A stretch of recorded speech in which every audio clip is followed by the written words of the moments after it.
All right, I think we're live. Hello, hello. How's everybody doing this evening? Ground Fog was up in here early. Marco, what's happening? Zoe the cat, good to see you, channel member. How goes it tonight? It's another Friday night. Might as well get the thing going, right? We'll see what happens. So, yeah, how was everybody's day? I guess I got a couple little things going on, nothing major, but such is life, right? We'll give the chat a few minutes to fill up, or maybe we're lagging that much. But yeah, how's everybody doing?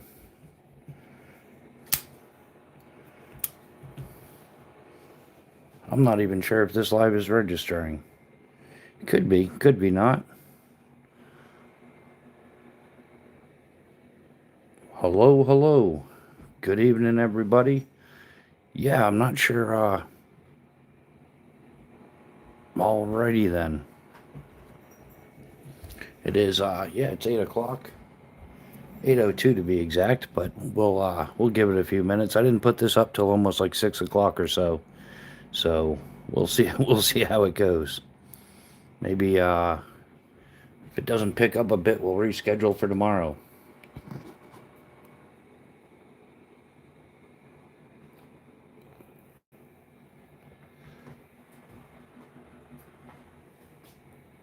Or maybe just try again later.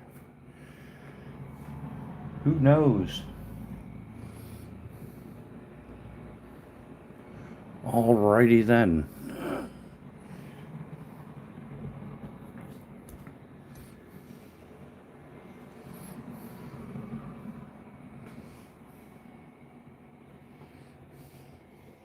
Maybe I'll put them this way. Yeah.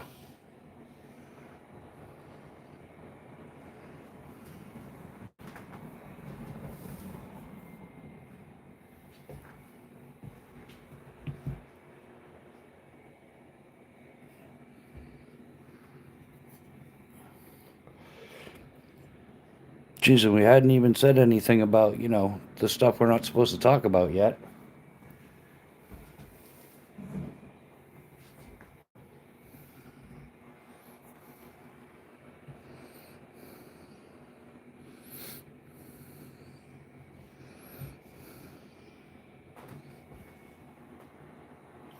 Red Bull Princess, I hope everybody has a great and wonderful night. Yeah, you too as well. Definitely, yeah, have a great night.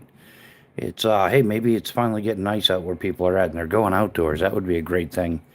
It's still we're supposed to be getting snow tonight here in New Hampshire. So we'll snow over the weekend. It was like 50 degrees the other day, but yeah, we'll see how it goes.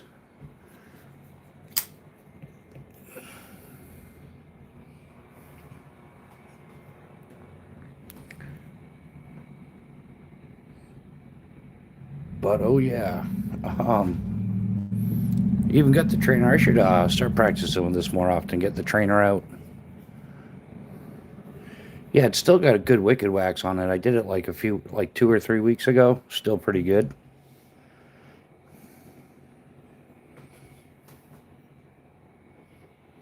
Yeah, maybe we got super shadow bands. Oh, we shouldn't say that. Alrighty then. So how's everybody doing tonight? Another day in paradise, right? Chaos Theory, what's happening? Welcome to the chat. Newhouse Lock and Key. How you doing? Good to see you guys. How's your day? We're yeah, I don't know what we've got going on, man.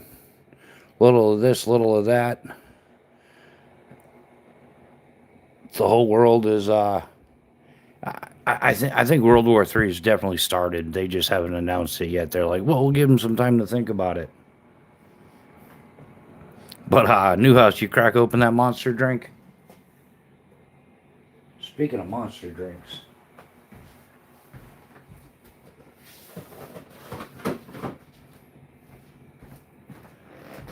Of course, we're gonna bust out a monster drink for tonight. I guess YouTube opted out of putting this live out there. So I don't know. Yeah, I've been kind of slacking lately. Kind of hit brain fart. How many shorts can you do? I want to get to the good stuff already. I want to, Yeah, I'd rather get to the meat and potatoes than doing all the nickel and dime stuff.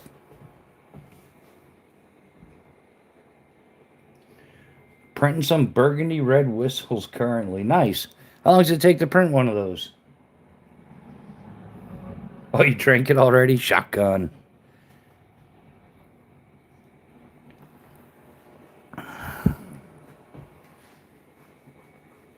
Yeah, that 3D printing stuff seems really interesting. A little bit of investment to get into. And yeah, definitely you got to know what you're doing, pick the right kit. But yeah, it seems like some pretty interesting stuff.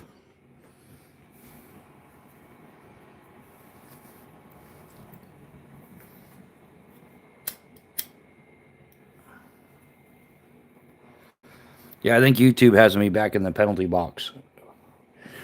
Probably talking about the invasion and stuff, The one going on here in the US and Texas and South Portland, Maine and Dearborn and all that, but yeah, there was like 2 attacks in one day from, those less than friendly people. And they're like, yeah, don't be Islamophobic. Yeah, okay. They're all just screaming Allen snack bar and anybody see that? There was an ROTC unit attacked. Um, some other stuff as well. Not too long for one. I'm currently printing a batch of 8. If I want to print them fast, I can do all 8 in an hour. If I want them to be nice, closer to 4. Yeah, that's not. Yeah, 4 or 5 hours to print out 8 of them. That's why I never leave the house without the thing on. Yeah, exactly. Chaos. Yeah, man. I guess it's like safety is a secondary consideration now in this country. Or yeah, I don't know. All the politicians. Yeah, first they sold out our jobs, and like outsourcing everything overseas, and now they're selling out our land. If you guys pay attention to what's going on in Texas, um, yeah, I guess there's certain people, making donations to politicians, and then they get away with stuff. I guess that's the thing. You can do what you want as long as you can pay off the oligarchs. I mean, the politicians. That stuff's just way out of control. I should have put that in the title. I kind of want to talk about some of that stuff, but I don't know. Then well, I already got shut down by YouTube, so what does it matter? Might as well roll with it, right? Um, yeah. I guess we're sending the Marine Eighth Expeditionary Forces over to the Middle East somewhere. Neil McKenzie, what's happening, man? Oh, right on. Yeah, what time's that start?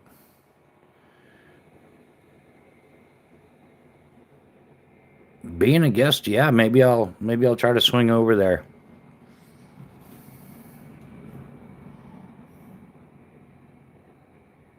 Kind of slow on this end tonight anyhow. We'll see what happens. Maybe YouTube will put us out there for a bit or something.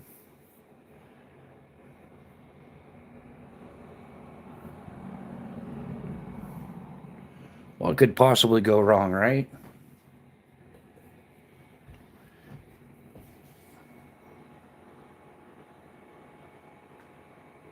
Yeah, it's getting more and more dangerous to leave the house, no matter where you go. They were even South Burlington, Maine. They were protesting and stuff all over there.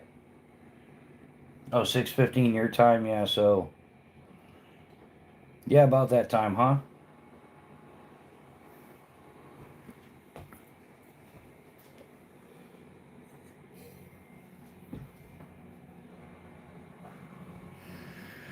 But yeah, that's yeah.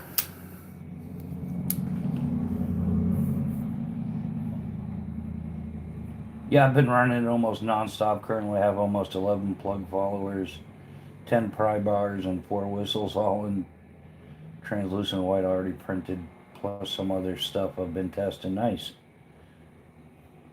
Now you're doing batches in red. I'd go for the premium quality there. I think the juice is worth the squeeze for sure. Actually, I guess while we're BSing around, I gotta shift my sheaths back around.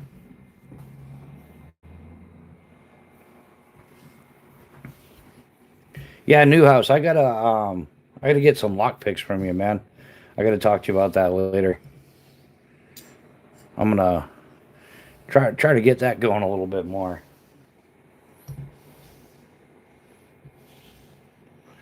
Yeah, how's that working out? I guess I could put one away in the drawer.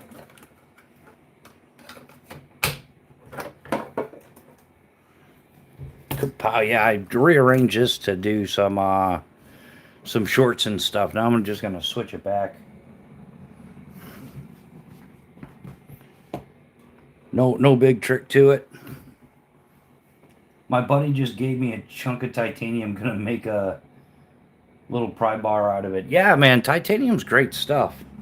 Be careful. I think it's actually addictive, especially when it comes to like gear and stuff. When you're like, oh, it's that much lighter, you know. Water bottles, water filters, pry bars.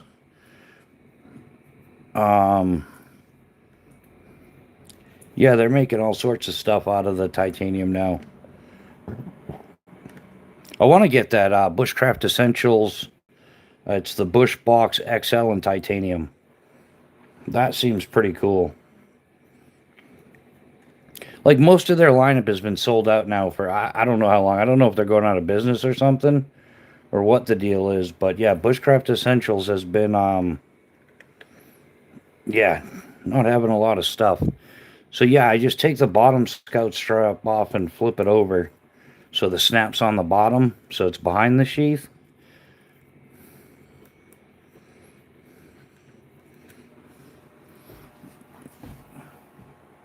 Yeah, I might buy that titanium stick too. Oh yeah, the Uberleben one. Yeah, that's pretty sweet. Cannon, what's happening, brother? How you doing? Bando Picks. Pimping ain't easy. What's up, pimps?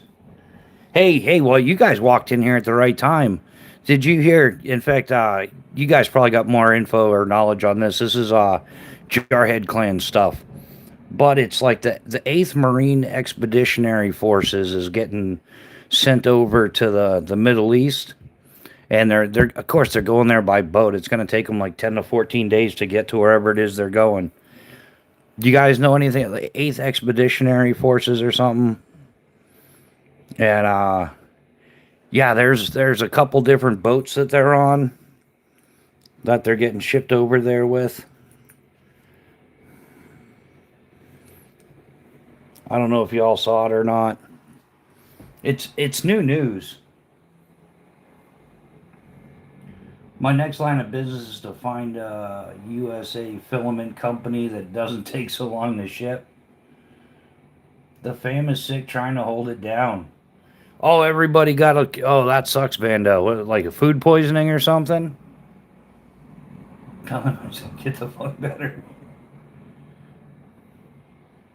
Yeah, that's what it is. Do you know much about that unit there, Cannon? I don't know anything about them, really. I mean, it's bad news for whoever's over there. That's for certain. You know, they're not going over there to, you know, have a little picnic with MREs and crayons for dessert and stuff. They're probably gonna break something. That would be my best guess. Like, yeah, if they send in the Marine Corps in, it's, yeah, we want this completely broken, destroyed, no longer functional. They'll do it.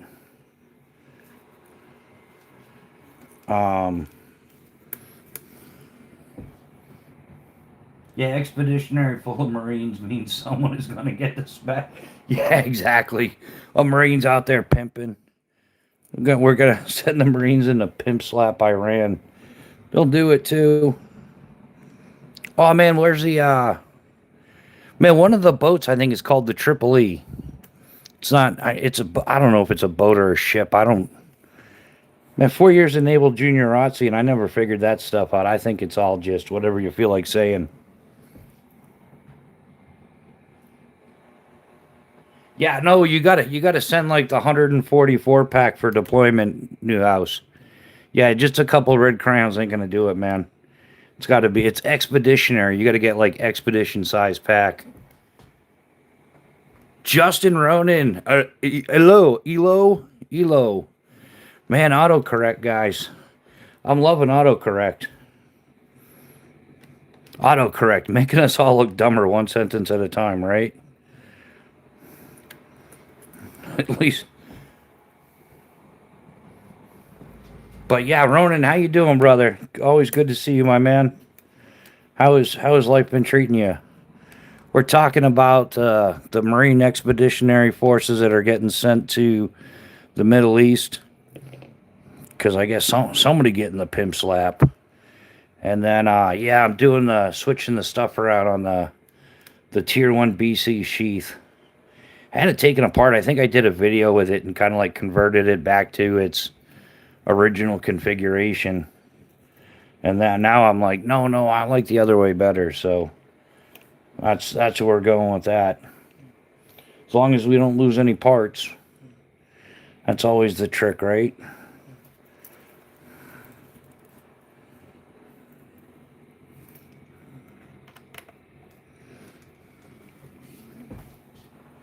Brand new American longtime channel member.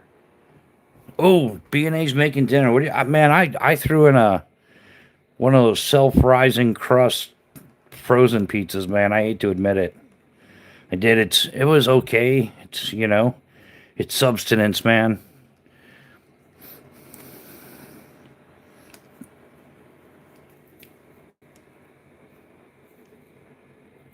Yeah, buddy.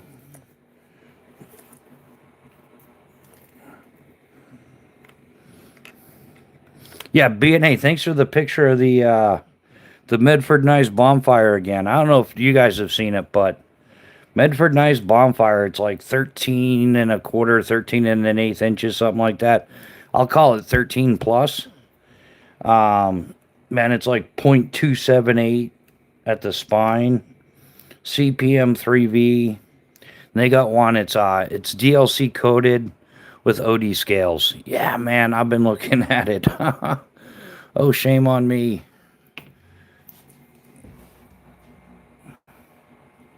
Deneen sent thumbs up. Floating hard. Thanks, Deneen. How are you doing? How are things up in Alaska? Probably better than they are here in New Hampshire, I'll tell you.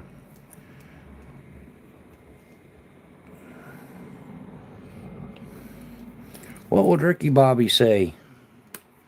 So yeah, just doing a little sheath conversion. Cut the shit out of my finger wicked waxing down that machete. Yeah, Bando, you're not use. Yeah, don't do that, man. I mean, I guess that at least that way there you get to work on some first aid, rotate your stock of band-aids, things like that. I mean, hopefully you didn't slice it too bad.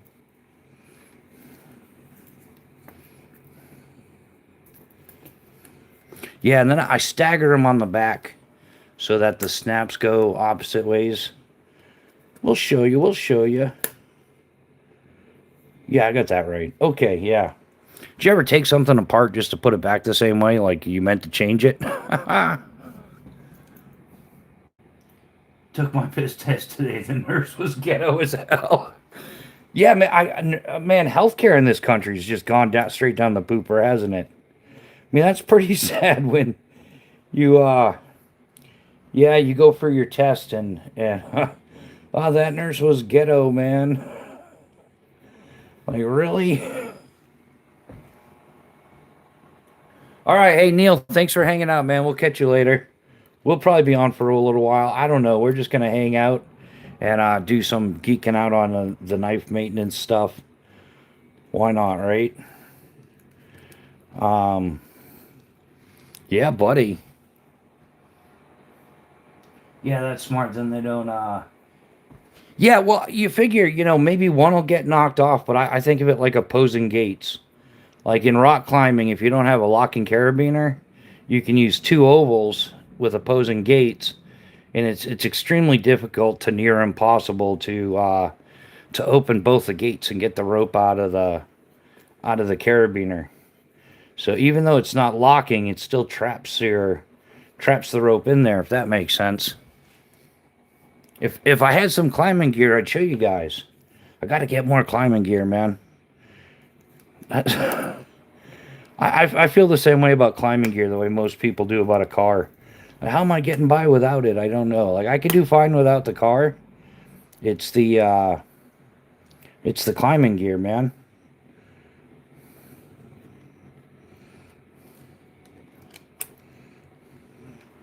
Anybody get any new gear?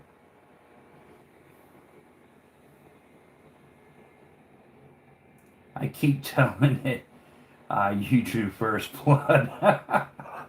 And that thing's a beast too. If you guys haven't seen it, you got to check it out. It's like this two-handed 19-20 inch like ninja machete. I would get. I don't even care who makes that thing. I would get it just for the cool points, man. Well, not just for the cool. I think it'd be highly functional. It's aesthetically appealing and functional. Like as far as machetes go.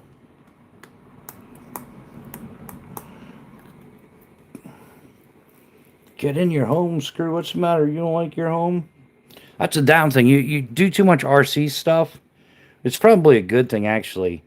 But you do a lot of RC stuff and the screws are sensitive. So you get in the habit of never forcing screws because, oh man, they're like stripped before you even knew it happened.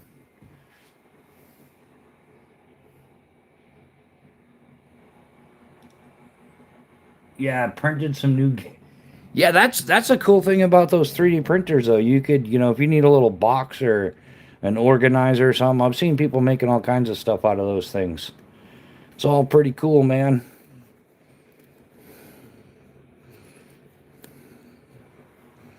I'm wondering why it's doing that. It didn't buckle like that before.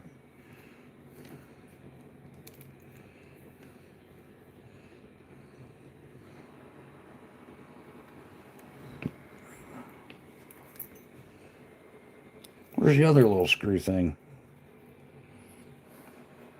I think we've got extra parts, guys. No, we don't.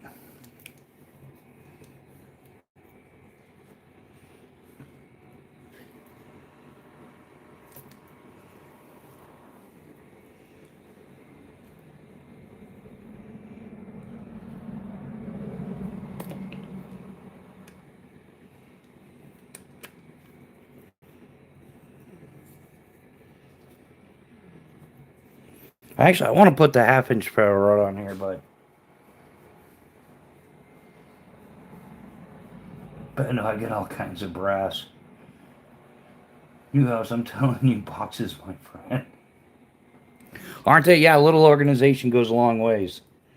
Yeah, that's all that stuff comes in handy.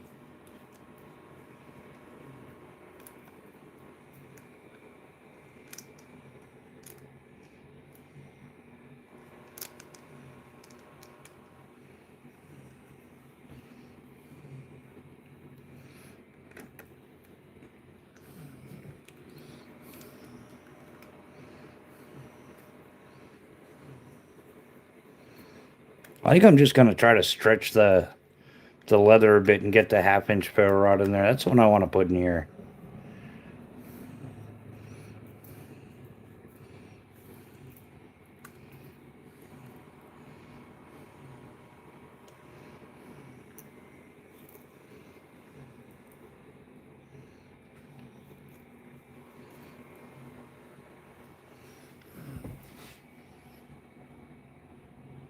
Bando, my build plate is only 8 by 8 and those boxes that size would take days to print. Is that? Oh man, embroidery is like that too. Like embroidery can take a crazy long time compared to um, what you would think. Like the Red Bull logo on the leg wing of a wingsuit took 33 hours of nonstop running. Like that machine ran for 33 hours nonstop doing embroidery, man. So I can only imagine some of that 3D printing must take quite a while. How's the electric on that? Is that like a freeze dryer? Like it's like, oh, they're not too bad up front, but then you realize on top of the cost of the meal, your electric bill went up 40%. You only ran it for a few days. I could see that happening.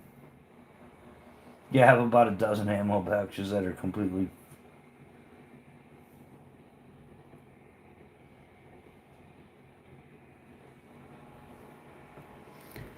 Yeah, did you get? Is that your first one, new house?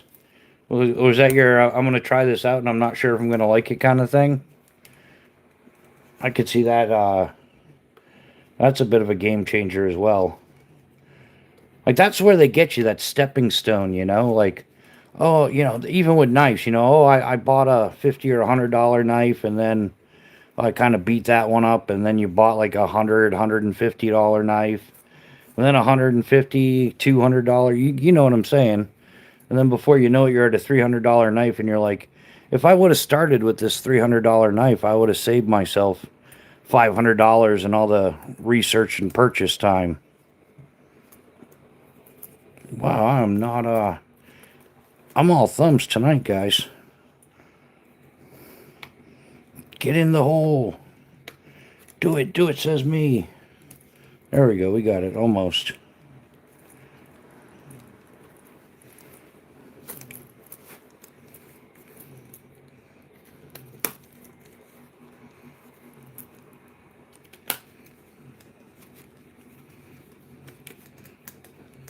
Took a little working, but we got it.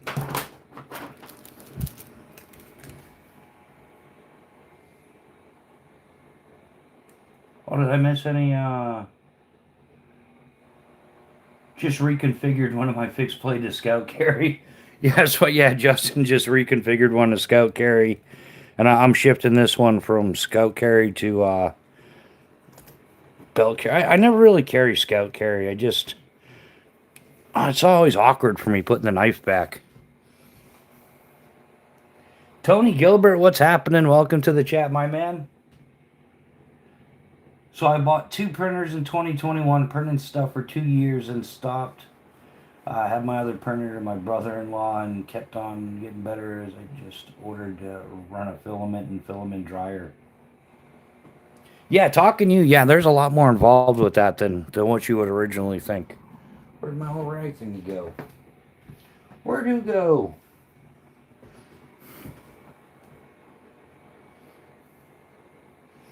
But yeah, that's funny. Yeah, where's the other one? All right, let's see if we can fit this thing in here. It's leather. It wants to stretch, right? I should wet it a little.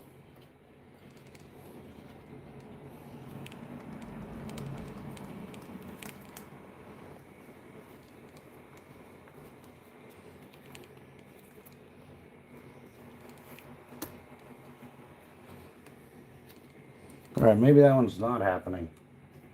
Right, yeah. I gotta get maybe if I wet it, it'll stretch, but I'm just gonna put this one back on here for now.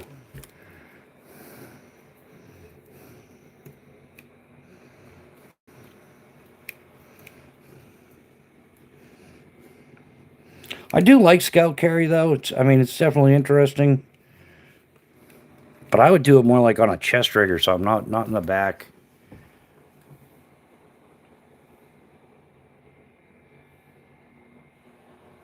Yeah, I think that goes with anything, Bando. Yeah, once you get good at something, you can start naming your price.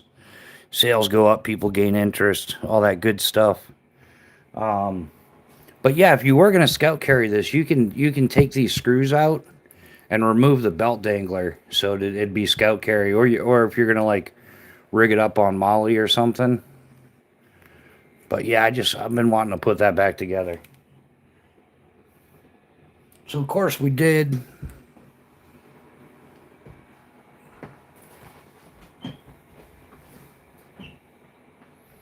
I just had that thing a minute ago.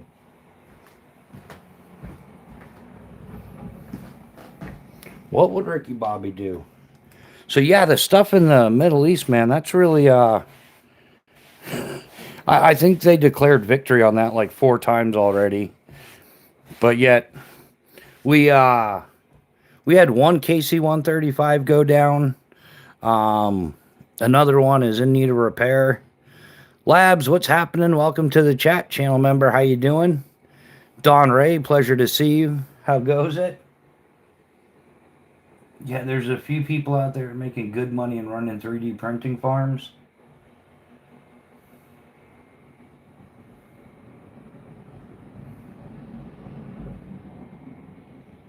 Yeah, I even just saw an ad for some like micro sander. It's yeah, it's kind of like the Dremel of micro sanders. It's not Dremel though; it's some other weird company. But yeah, it's like specifically designed for like cleaning off the edges from 3D printing and stuff. But Pretty interesting kit, though.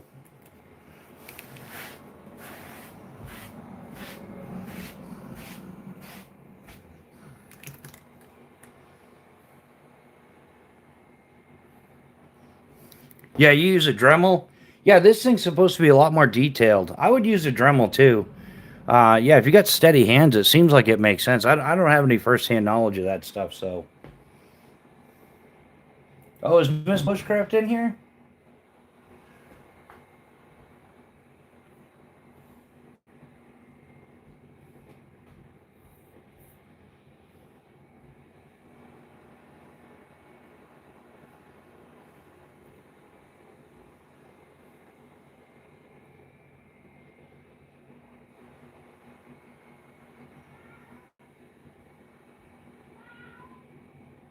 Oh, what's that? Cannon, you got some info?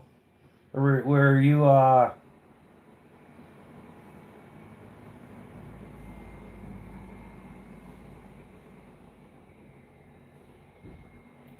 use a Dremel mounted, the Dremel drill press with sanding drum. Yeah, that Dremel's got some pretty cool hookups. They even came out with some like little mini portable table saw in a briefcase thing. Like, what are they gonna do next? I don't know.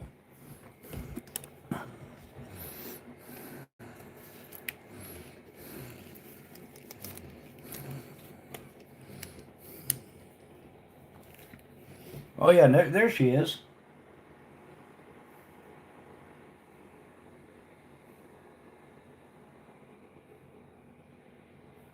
Oh, hey, Cannon. We found a tactical corgi shirt. Yeah, short dog. We found a tactical corgi shirt. Who is it? Nine Line. Actually, Bando found it during his live, which is cool.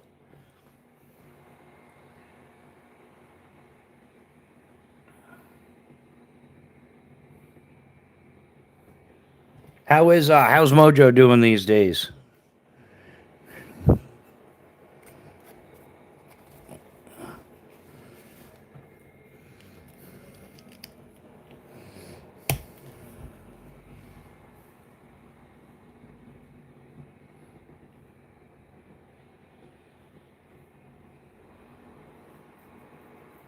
I believe the 8th Marine's going in to take over their island in the Strait. It's about a quarter the size of Manhattan, and it's where they fill all their oil on the Black Fleet. Oh yeah, Cannon, that makes sense. Yeah, I just caught wind of that. There's all kinds of stuff going on over there. It's hard to keep track. Um,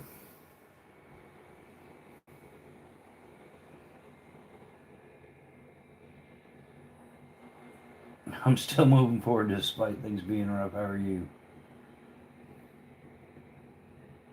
Is there? I don't know why, but not all the comments are coming up on here. That's crazy.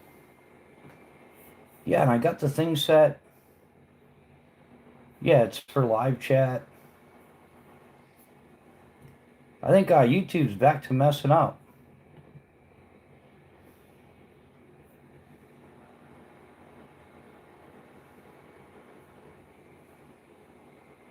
That's strange. Yeah.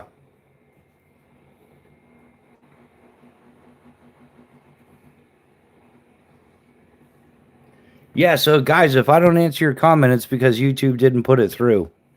Yeah, definitely. I think we're missing some comments. Freaking nice and good evening, y'all. He's sleeping at the foot of the bed. Is that man? Cannon, Mrs. B's cat does that. Follows her around, sleeps like just wherever she goes, that cat goes. Um, yeah, it's kind of wild. This is actually a tactical corgi YouTube short that I already said. Oh, you meant Newhouse?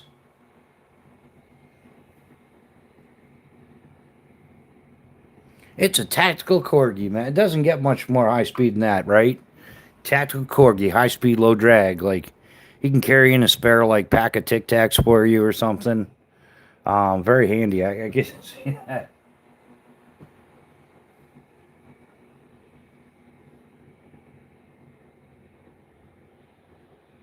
Oh, good lot. So I was just like, shit, I missed.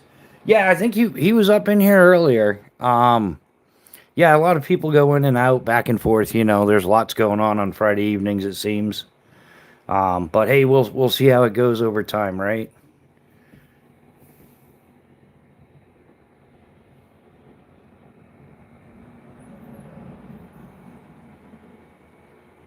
Cannon, are you late for something? Um, yeah. So what else is going on over there? Yeah, I guess they're not even sure. Like, there's AI going around on Netanyahu. Like, so they tried faking. I don't know. Some people think they dropped an explosive on him. Who knows, right? But either way, he tucked tailed and run.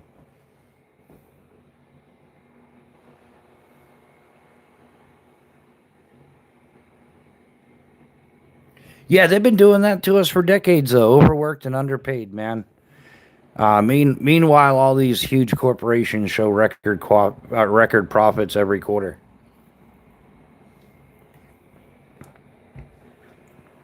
Seems like the only people making money are politicians and huge corporate people.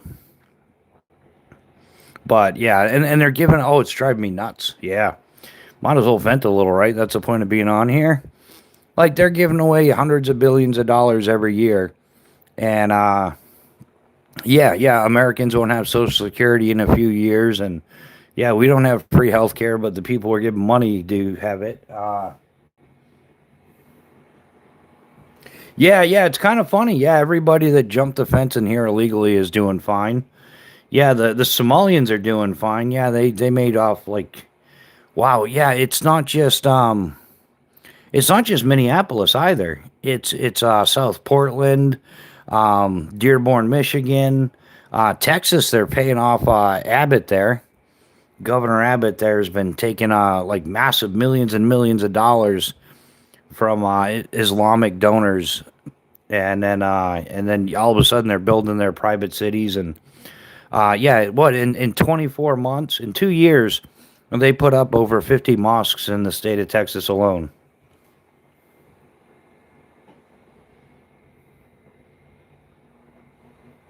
Yeah, chaos. That's what. Welcome everybody to the Leering Center. I'm gonna leer you something tonight, and then I'll build a government for it. Just sign that you attended, and you have some. Each one of you has 18 autistic kids we need to support. So yeah, I know there's a lot of people. I don't know. I guess. Hey, I guess you get shadow banned if you talk about it, but I guess there's a lot of people talking about it. As long as you say it nicely, it's okay. I'm not really sure how all this works because I listen to all these other channels. I think it boils down to, as long as you're making YouTube big bank, you can say certain things. But if you're a little channel, they're gonna block you.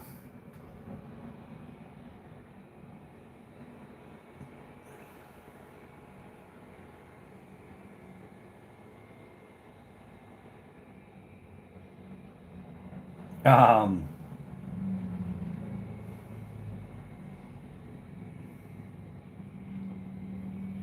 yeah, you like that? Yeah, everybody gets, like, under a dollar raise every other year. But these corporate places, I'll just pay myself an additional, $30 million on top of the 300 million I paid myself last year. It's insanity. It's yeah, that trickle down stuff never trickled down, and everybody's feeling it. I watched a thing on, like, uh the Weimar Germany, when they, like, their Deutschmarks went down to nothing. Like, prices were going up 2-3 times a day. They started having to pay people at, like, lunchtime and the end of the day, and they just ran to the store to buy stuff. Um,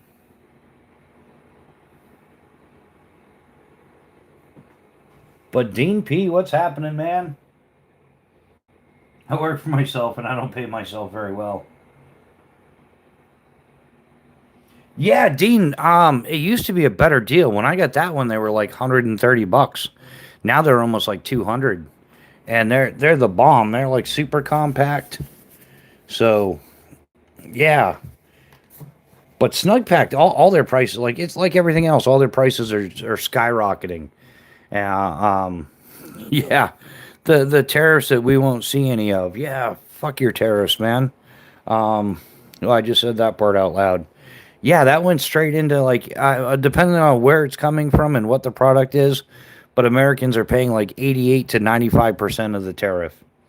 And then yeah, oh, it just compiles and gets bigger and bigger. That's why like silky saws went up so much in price. They were yeah, what was it, 35% or something was the tariff to Japan. I don't know how they're running all that now. They just changed it because the Supreme Court overturned it and said it was unconstitutional to do tariffs that way. And then like the same day, he's like, "Yeah, I'm gonna add a 10% global tariff." And then a few hours later, it was like, "No, no, 15% global tariff."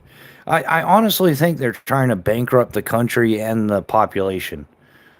Like that's the only like fraud's running rampant. Criminals just get a slap on the wrist and go back out and do it again. Um, yeah, yeah. It's you can't tell me it's not intentional.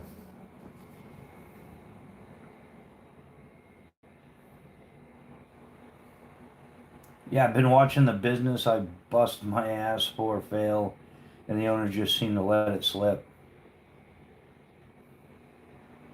Yeah, I think some people just don't care anymore, man. Like smaller businesses, everyday people. Like, what's the point anymore? Like people are working 50, 60 hours a week to not even break even. You got people working, 40 plus hours a week and they can't afford rent. They're living in their car. But meanwhile, we're giving, $38 billion a year to who. Yeah, because I thought they were so great. I hate to say it, but I take a little joy in watching what's going on over there. And now, oh, they're complaining. What about international laws? Oh, because somebody dropped a few bombs on you, and you're not the one dropping the bombs on somebody else. Now you're curious about international laws, and I guess so many people were fleeing the land of the tiny hat people. I had to shut down the airports. So, yeah. And they're all, I don't know. They're the kind of people that scream in pain while they're hitting you. That kind of thing. I'll make $18 by the end of the year. That's what you got to do, Newhouse. Everybody's got to go to work for themselves, and then create your own little tax shelters. Just yeah, make 200 grand, but yeah, your business costs you 201 grand. Had to take out a loan just to get through. What else was I doing for the Phobos? Oh yeah, I like the Where's the sheath?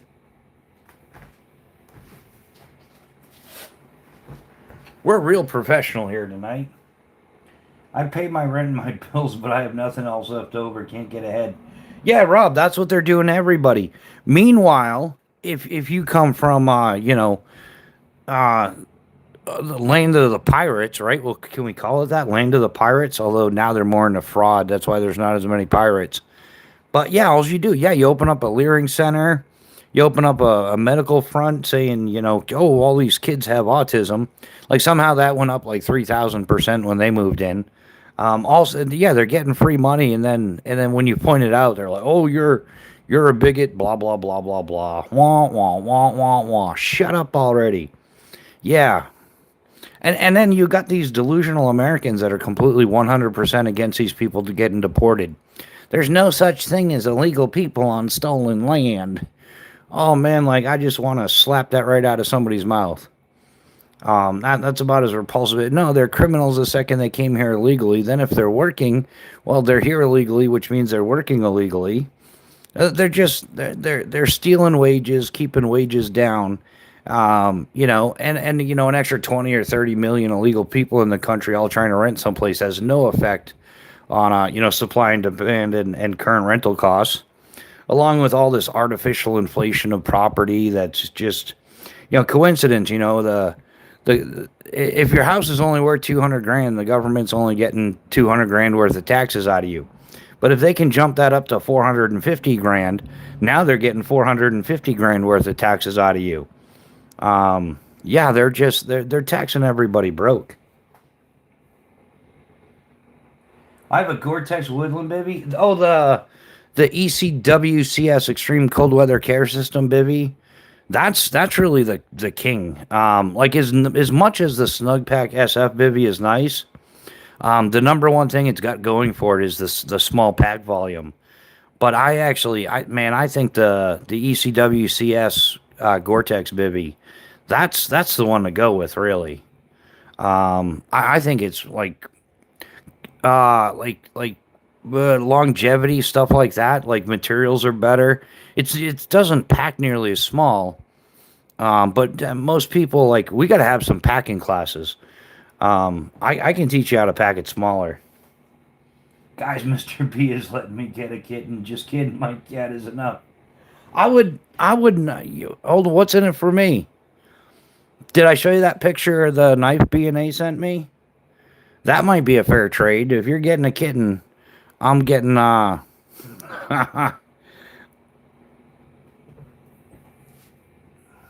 Plus, Gore-Tex lasts forever. I also have a Gore-Tex jacket that's so worn out and still waterproof. Yeah. Oh no, there's it's called a Medford Bombfire. That I showed you the pictures B&A sent me. B&A's been sending me pictures of the Medford Nice Bombfire. That thing is a beast. It did choppity chop chop, yeah, and veteran owned, so it could be on the table. Miss Bushcraft, you didn't get a new kitten; it just showed up. No, it wouldn't just show up.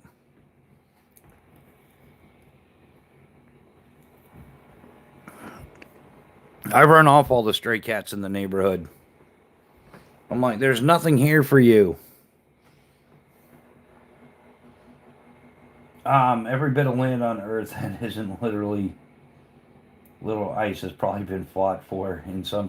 Yeah, that's the whole thing, Rob. Yeah, country lines have been shifting for eternity. Like there's very few years of stability. Like whether who's it? China's going after. There's a couple different ones, but the land, yeah, country lines change all the time. They've changed forever. Some of it through conquest, some of it through sale. People just purchase it, but usually through conquest. And it's going to continue going on like long past us.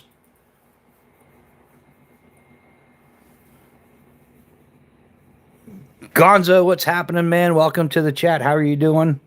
I didn't put the knife there. Should I do the leather? I should do the leather.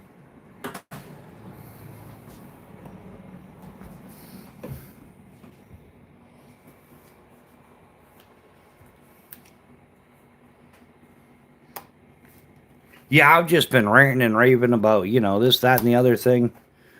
What would Ricky Bobby do?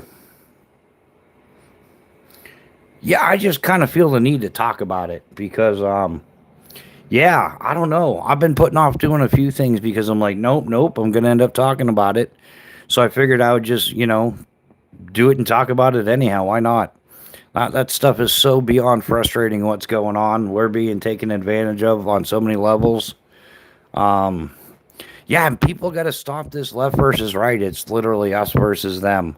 They don't care. They're all, George Carlin, it's all one big club and you're not a part of it. We're not a part of it. We have our own special club, but that's special. I'm all jacked up on Mountain Dew. Shake and bake. How is Ricky Bobby doing? Ricky Bobby's doing awesome.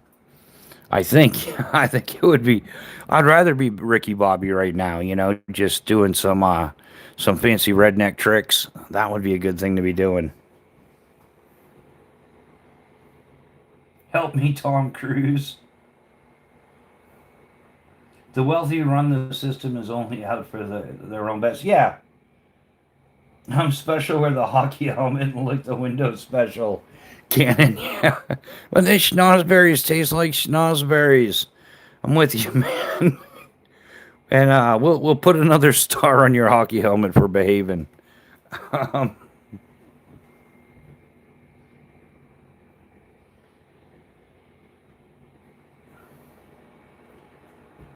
Ellen Godfrey, please spread peanut butter on my ankles. Do you want a special peanut butter knife for that? What would you spread peanut butter on your ankles for? I don't think I want to know. That's special. But how are you doing tonight, man? That's good. Peanut butter ankles is crazy. Picked up a ZT0562 in titanium and magna gut. Dude, that's sweet. Yeah, I've been all over the titanium. And I do like the only ZT I've ever owned is the 0200. And I like that knife. That was a sweet folder.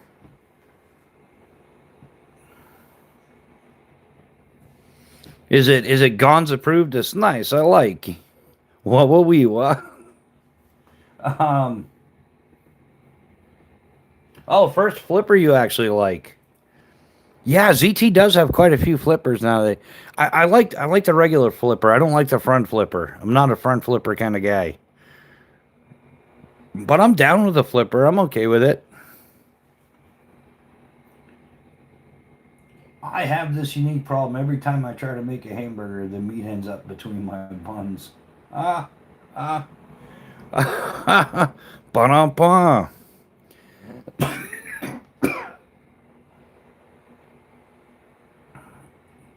Peanut butter. Oh, it is. Yeah, it's a Hinderer design. Hinderer's got a lot of good designs. Isn't that Don't they make a lot for Spartan blades as well? Or he did. I like any and all flipping knives except the Balasong. Yeah, I don't understand what's the big thing with the Balasong. Did that thing come back in popularity or something? I've missed out on it completely. I actually, because we've had a bunch of people come through the live. I think it's mostly trolling. But they're always like, do you have any Balasong knives? Or no, they're always like, do you have butterfly knives? We're like, no. But I actually ran across like some random live, and it was all about Balasong knives. But the guy wasn't talking. He had like 4 or 5 knives out or something. That was it. But they were all Balasong. I don't know. Maybe it was like a troll video or something.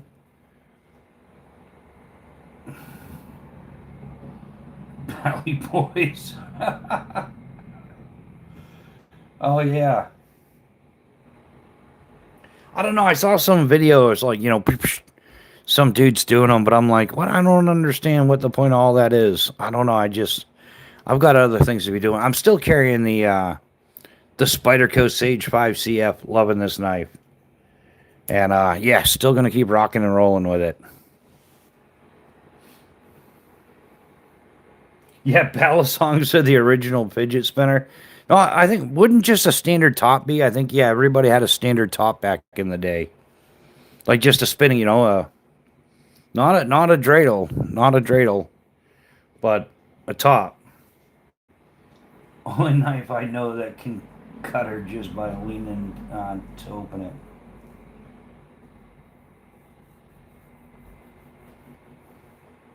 I like my fingers too much to flip a Balasong. It's cringe to me. I fidget with my Spyderco and my Demco knives.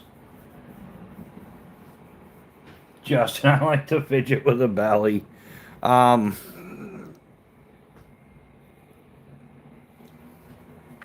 does anybody own one in here? I sure as heck don't. Yeah, I would buy Shuriken.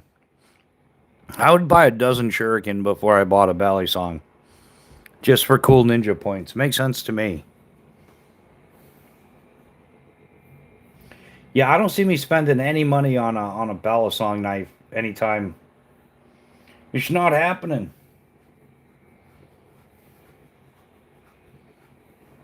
Yeah, but I like throwing knives too, but it's more like a hobby, like throwing darts. It's not a ninja thing.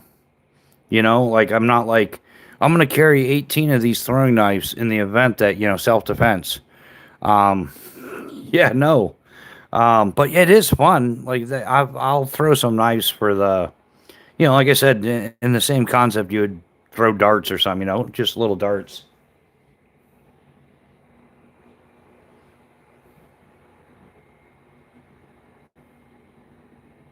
I have the Fly Father too.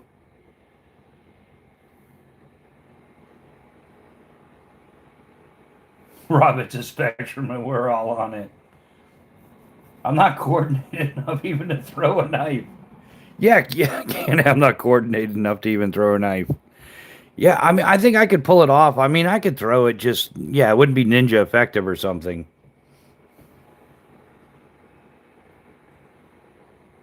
It's a ninja thing. I'd rather throw my hammer at an attacker. It's way more effective. Yeah, man, I don't think it's a good plan to throw stuff.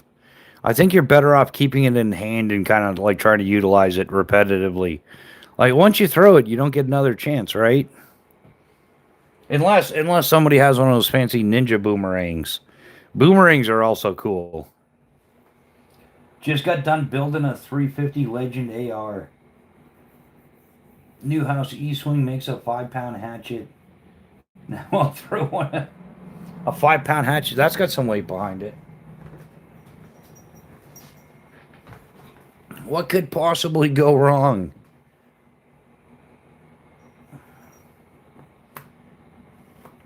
Yeah, go.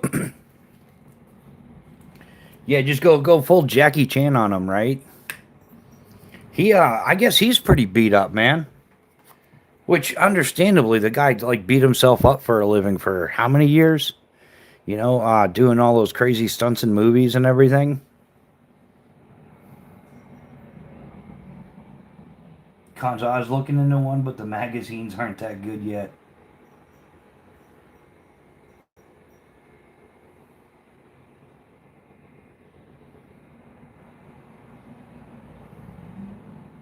Yeah, tell me about it.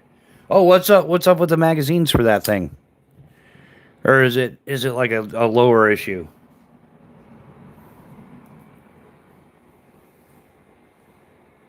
Jackie Chan has broken so many more. Yeah, Rob, I know how that goes. Yeah, breaking a lot of bones. I might be up there with Jackie Chan. Pretty close to it. I don't know. I hope not though. I hope he broke more bones than me. I wish I had broken less bones. But it's kind of, to a certain degree, it's a rite of passage. Like you're not truly a skydiver until you spent 3 months on crutches.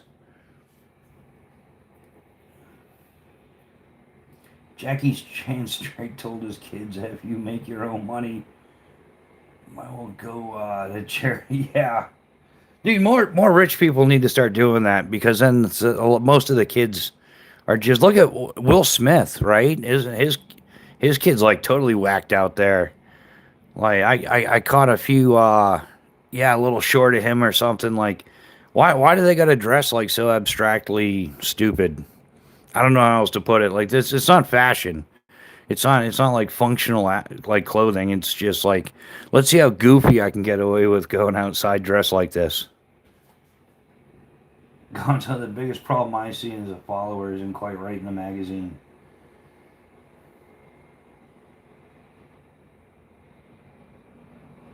I'm gonna look how many he's got.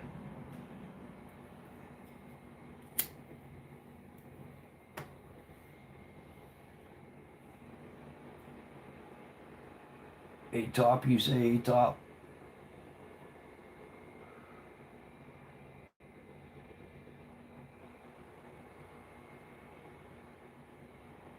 All right, who's? What did I say? Who said what? When? Where? How? I mean, Will Smith has lost his mind. Man card, no wonder his kids turn. Yeah, yeah, Will Smith. Yeah, I think they all are. I think Hollyweird is just Hollyweird. So from what I can see, it seems he's had 200 notable general injuries during his career, ranging from ligament to full breaks and break on bone. Yeah, I. Oh, if you're talking total injuries, I'm probably up around there.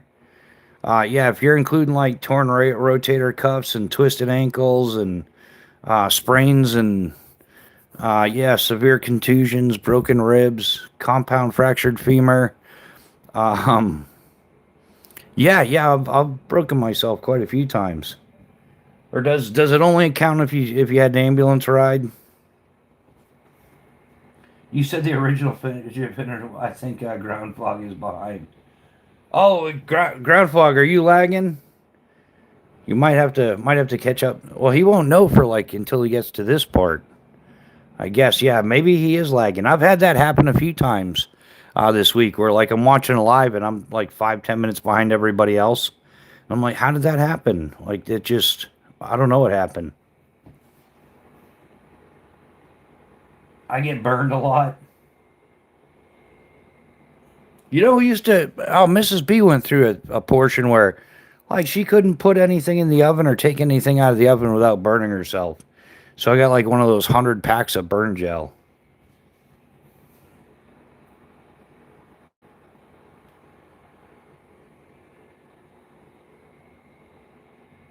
Cannon, I'm a little. Cannon, I think by the time you hit like 40, and in general, that's all of us, man. I think we're all like broken mentally to some degree. If it wasn't the government, it was some whacked out chick, you know. It's yeah. I think we're all broken a little mentally by the time we hit 40 now.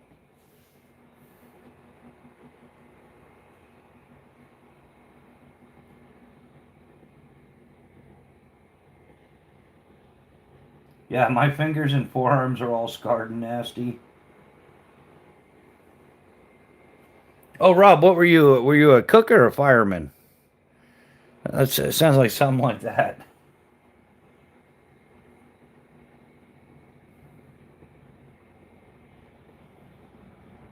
I've listened to a few fights to the mandolin slicer.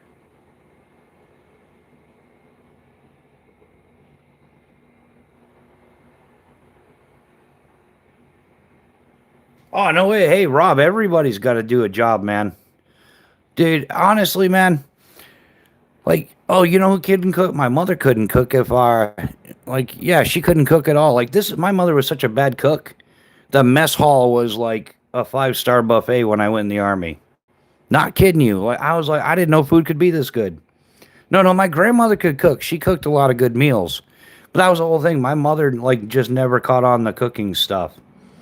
Like, yeah, man. It just yeah, and so like yeah, dude, I appreciate like everybody. Like yeah, cooks, man, especially like cooks in the army. Yeah, it takes a lot of people putting it all together. Not everybody's going to be a 5-star chef in life, man. But hell, it's yeah, dude, never sell yourself short, guys.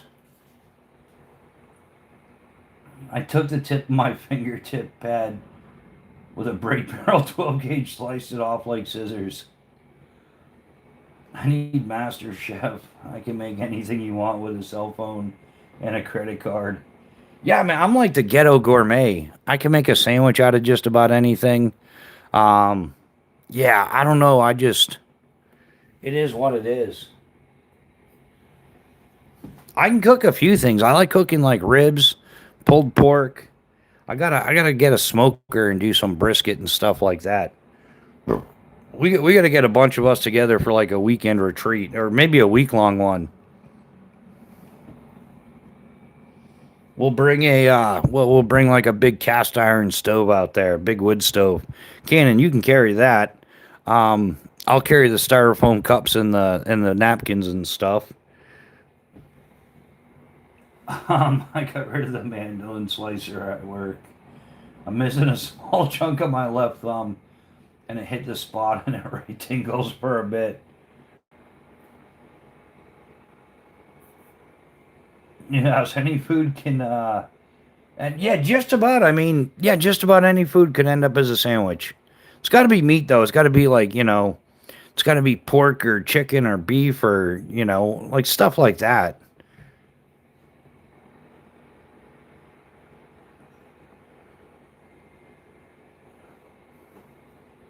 Oh, is there a missing? I carry anything you need me to record forklift.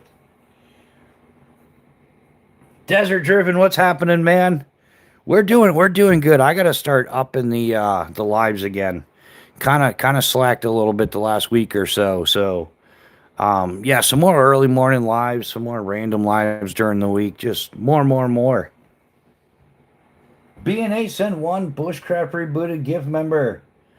Oh, and Gonzo got it. Congratulations, Gonzo, and thank you, BNA. We definitely appreciate it, brother.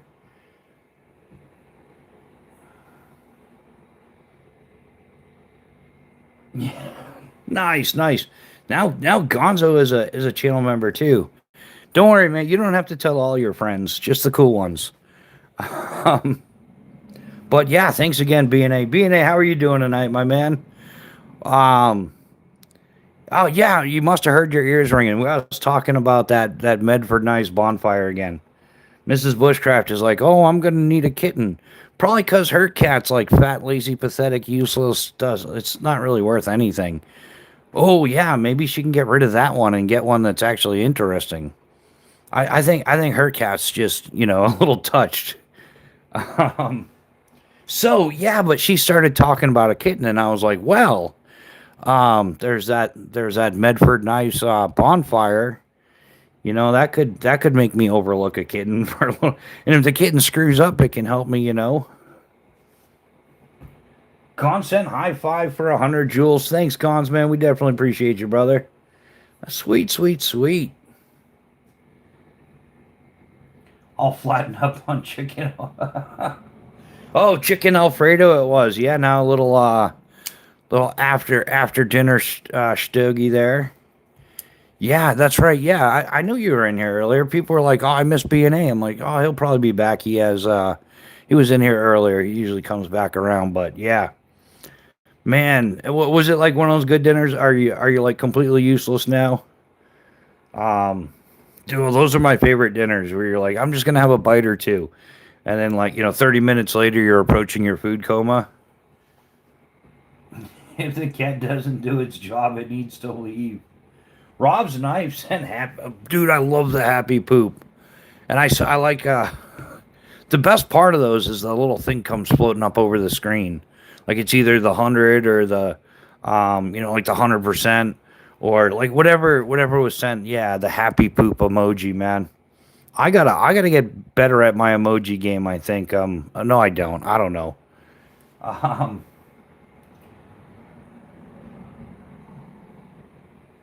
yeah, I don't understand them entirely either. Yeah, I don't know. I guess YouTube gave everybody a bunch or something at some point. Certain people. The only thing I get is like and it took me like forever. And it was just completely by coincidence that the stuff went floating, but it only goes over. I don't know if it goes over your phone or just my phone or whose phone it goes under. Over, it comes floating up. It's all happy and stuff. Or there'll be a bunch of them. Wow, we got like Focus Sesame. Um, yeah, and I don't even. I tried to. Allegedly, you can buy some, but I can't find where to buy them. Is it a portable thing? Like you can only do it on your cell phone? Can you do? I don't think you can do it on your laptop. I don't know. I gotta do some research on that. Nothing wrong with mashed potato sandwich. We've all done it. Yeah, Mrs. Bushcraft. She's on. She was like, you can turn anything into a sandwich. It's like, yeah, yeah, and I don't charge 18.99 like Subway does. Like Subway sandwich prices. Oh, that's crazy. Like it's a cold sandwich wrapped in a fancy colored piece of paper, which the color's probably like giving you cancer or something. The dye is leaching into the sandwich causing cancer. Who knows?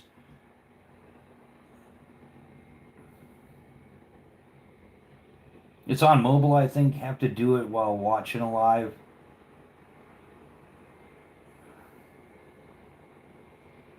I bought the gems to send the happy poop. Not gonna lie. Hey, man, Rob, as long as you're happy doing it, that's why I wanted to get them. I wanted to send everybody happy poop. There's nothing wrong with happy poop. The paper gives you cancer, and the bread gives you double cancer. Yeah, oh yeah, probably all the preservatives and stuff they put in those breads and everything. Um,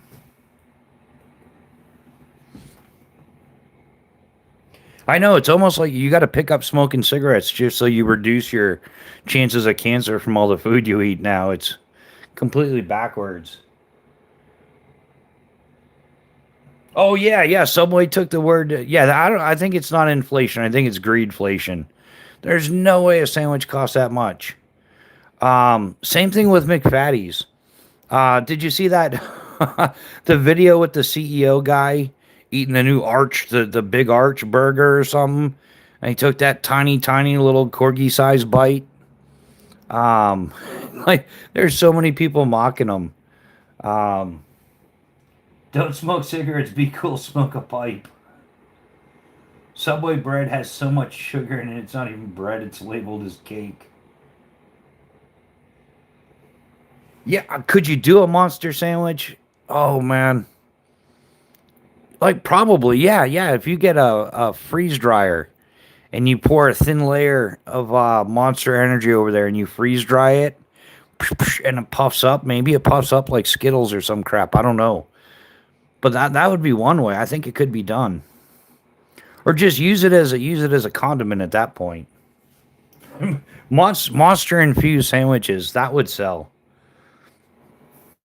Yeah, like one sandwich, you'd probably have to like freeze dry like I don't know, like 8 cans. So you'd get all that in. Yeah, that's an idea. Like it could, or maybe it comes out like seaweed. You know that seaweed wrap stuff. Yeah, you can do Pepsi cake, so why not? You could turn it into a monster jello and mix it with some Cool Whip and make a dessert sandwich. Like layer it. Oh wow, we're culinary geniuses up in this place tonight. Anybody got any other good plans? We could yeah, we could top it with spaghettios, right? Making sure you're getting some carbs and plenty of sodium. No, make your own bread and substitute water in the dough with Monster. I can go to the store and get everything I need to make 6 foot longs at home compared to buying. That's when I say too desert driven. I'm like more than capable of making a sandwich. Like that's one thing I could never really buy is a cold sandwich from anywhere. It doesn't matter. Like yeah, I can take a piece of bread, throw some meat and lettuce and whatever else on it, and I'll put another piece of bread on top of it. And wow, I'm done.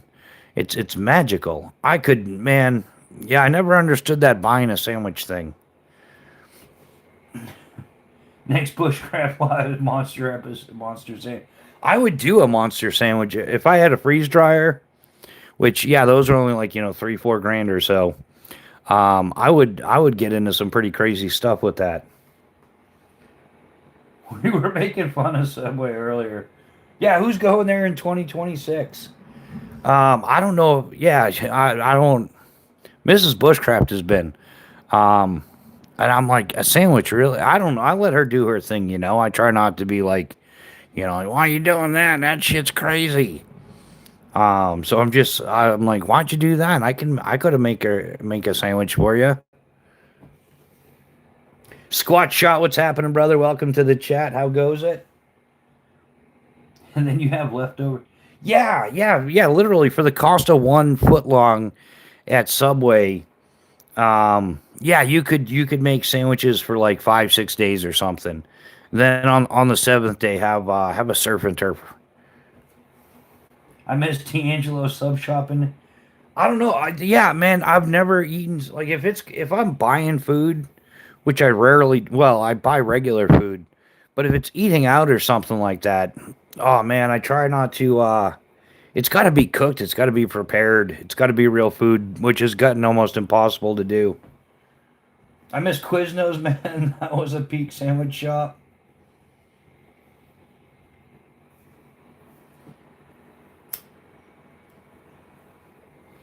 I think they should have like a sandwich buffet thing or a sandwich bar. Like to have a salad bar. You go, you grab a little bowl, you put your salad in there, and then it's like, oh, it weighs this much, and you pay this much per pound. They should do that with sandwiches. They should be like, yeah, like choose your like you make your own sandwich at a bar thing, and then they charge you a reasonable price for it. Like there's just something about I don't know. Um,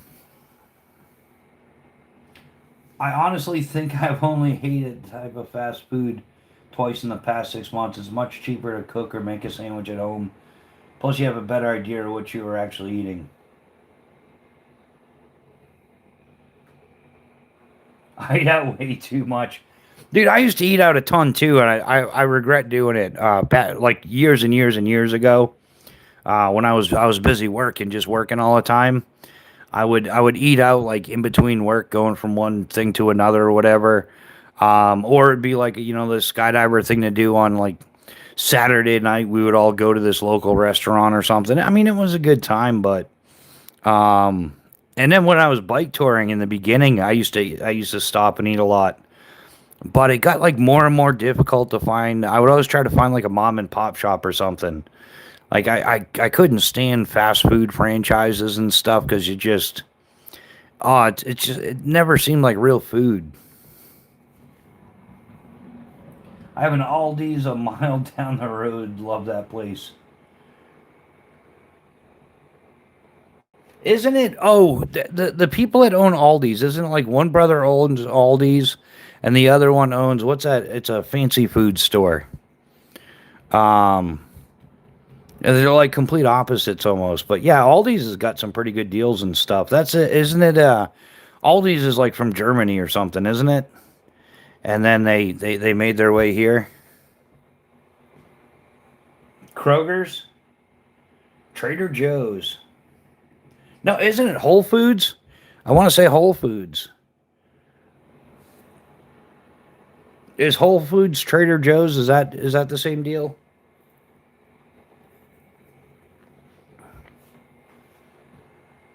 I live off THC, caffeine, nicotine, and fast food. Gons, minus the fast food, man.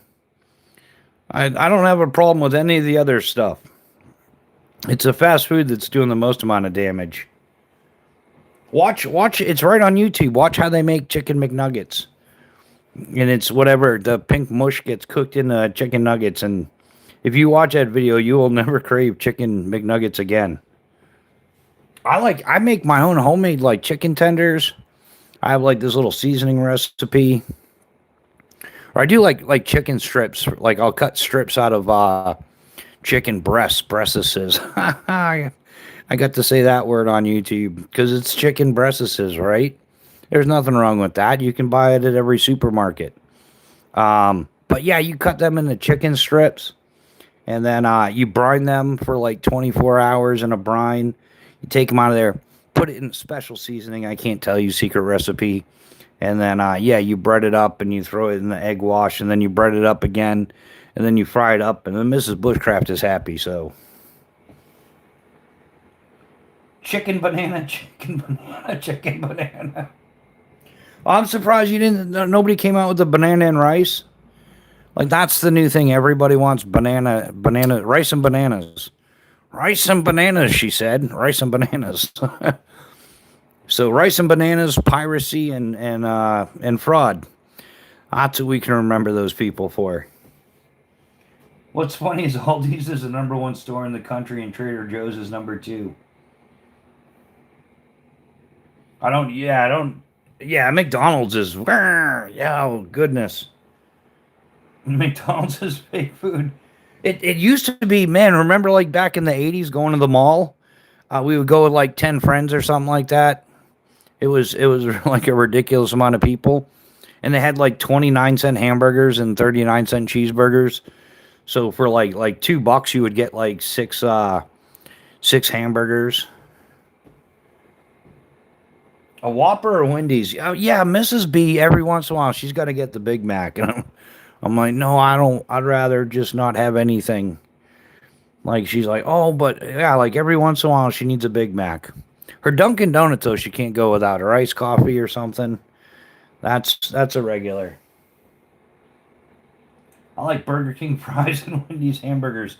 Chaos, have you ever gone to Burger King, just ordered fries, and then gone to Wendy's for the burgers? That would be, that's the way to go.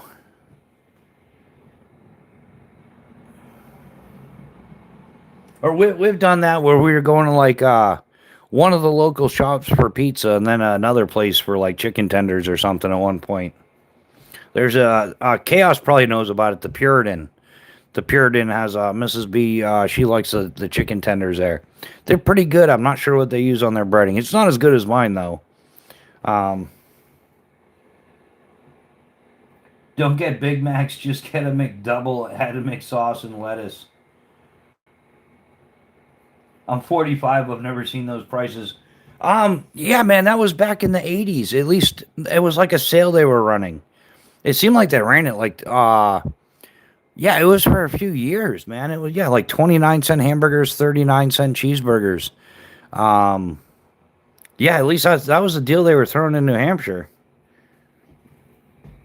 Or maybe it was like 39 cents and 49 cents or something, but yeah, you could get a couple of hamburgers or a couple of cheeseburgers for like under a buck. That's why when they had the value meal for like a buck, I was like, what's the big deal? Like, that's, I don't know.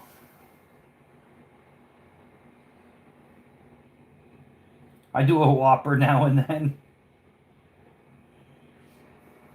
Can I could see you ordering like three at a time though. It's I had the Whoppers, it was a Whopper day. Had three or four.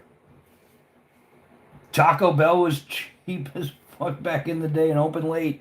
Yeah, man, we had a Taco Bell. Man, it was when I was in high school.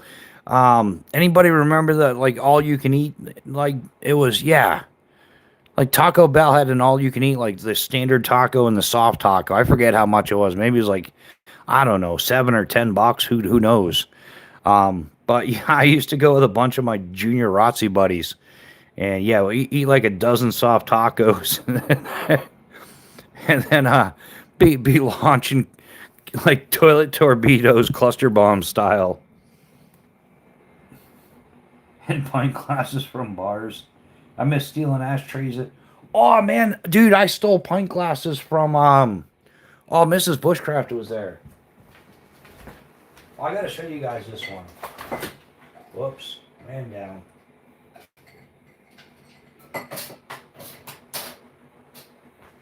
Oh, man, I stole these. Not sure how well you can see that, but it's the perfect spot to dive into the perfect spot restaurant and bar at Skydive to Land. These are PD's Performance Designs 30 years of flight. They had like a party there. So I was like, oh, why? Like, are you selling these? And we're like, no, we're not selling them. This was at the bar. And this was after the party and everything. They were still serving beers in this. And I was like, are you selling them? And they're like, no. And I'm like, well, you should sell them because if you don't sell them, people like me are probably going to steal them. And they're like, oh, there's already been a bunch of them stolen. So I'm like, so you won't notice if I steal one or two? But I mean, I know the bartender and stuff. So yeah, I stole two of these. Mrs. Bushcraft was there, witnessed it. But it wasn't like full on stealing. Like she said I could steal it, but even if she said I couldn't, I still would have. Cause I don't know. I probably, man, last time they re-roofed that bar, I probably paid for it. Hey, Marissa Bot, how you doing? Any new updates lately? Got any new firmware? Any probably overloaded with malware, but how you doing, Marissa Bot? It's meant to be stolen. Well, that's what I said. I'm like, if you're not selling them, people are going to steal them. And people were, I stole two myself. But like I said, the bartender, man. So I've been like, okay, Skydive to Land is one of my favorite places to be. Even if I wasn't working there for the season, for the winter, I would like scoot on over there and just hang out and stuff, because it's kind of like the skydiverly thing to do. But yeah, I worked there a whole bunch, did a bunch of different stuff there. Man, I love that drop zone. Lots of good people. There's a lot of manufacturers right in the area. That's like right where Performance Designs is. They're like right next to the drop zone and stuff. Vigil AADs. Anyhow, I digress. So yeah, man. Yeah, I stole some pint glasses, man. I stole a 6-pack of Newcastle beer glasses from the Chen Lang Lee Chinese restaurant. Riddled with viruses, but hanging in there. Hey, being hey. Yeah, that's what Newhouse was saying. Everybody there's a little under the weather. Like, that's a bummer. It's like 'tis the season, right? I stole the heart of a bartender once. It's only considered stealing if you get caught. Yeah. But I like I said, I told her, I'm like, well, if you're not selling these, people are going to steal them. I'm probably going to steal them. But yeah, so anyhow, so I drink at this bar all the time, and you live at the drop zone, right? So like if you have a few too many, sometimes a bartender will be like, screw you guys, I'm leaving. And just like you'll be outside talking, having a cigarette or something. And next thing you know, the bar's locked up and you're done for the night. But But yeah, so when you're a regular, they don't care. Like you're gonna be there the next day. Like you're not gonna lose your $150,000 skydiving job over a $50 bar tab. So but yeah, so like being a regular there years and years. Like I would just run a tab. I didn't care. They just, they knew me. It's like, hey, Rigger Tom, you running a tab? I'd be like, yeah. Well, they hired this new girl, and so there's this new girl there. I didn't know what was going on. She's kind of like whatever. So I order some stuff, and she's like, "Do you have a card?" And I'm thinking she needed like work for me because a lot of the times, the bar will hire like younger skydivers, earn some side money, help out at the restaurant, stuff like that. So I thought she was, one of them type, but she asked me for a card, and I thought she needed like an inspect and repack or needed some work done on her rig, a reline on her canopy or something. Like I thought it could be a lot of things. So I'm like, I don't have a card on me. But I can write down my phone number. You just give me a call. She was asking me for a credit card to run a bar tab. I was like, what the hell is this girl talking about? Like I had no clue that she meant like a card for a bar tab. I thought she was asking for a business card because she needed some work done. But it was really odd. It was weird. But yeah, Mrs. B was hanging out there. But then the head bartender comes over, and I'm like, I'm confused. Like she wants a card. I don't know what the deal is. And she's like, oh no, no, sweetie, I'll take care of this. So yeah, she had to tell the new girl, like, you got to get to know the regulars and stuff. Marissa, I know I drink. By the way, I'm currently testing a clipper. Oh, a clipper. Those are the ones, the clipper lighters. Those are the ones with the little removable things. The removable flints or something. A hot toddy, is that what it's called? Um, oh, you guys coming up with some herbal remedies there? That's good stuff, guys. But it's more effective if you replace the tea with more whiskey. Yeah, desert driven there with facts.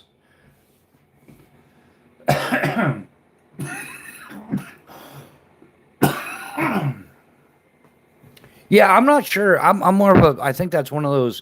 You either buy Bix or you buy Clipper lighters. It might be like an East Coast West Coast thing, or you know.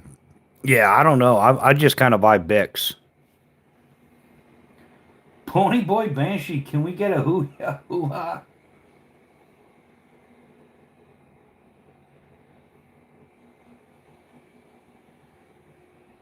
I'll sacrifice myself to test it out. Yeah, yeah. Threaten me with a good time, right? Yeah, I'm gonna agree with Cannon. That's the smartest thing I've ever heard a Marine say. It's always got to be a bic. Just flick my bic, right?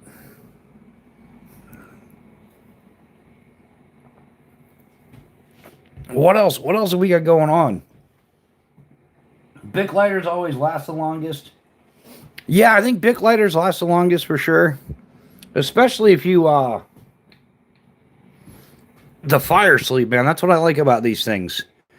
It actually protects the button. You know, do you ever go to grab it and it's empty because somehow this got pushed a whole bunch?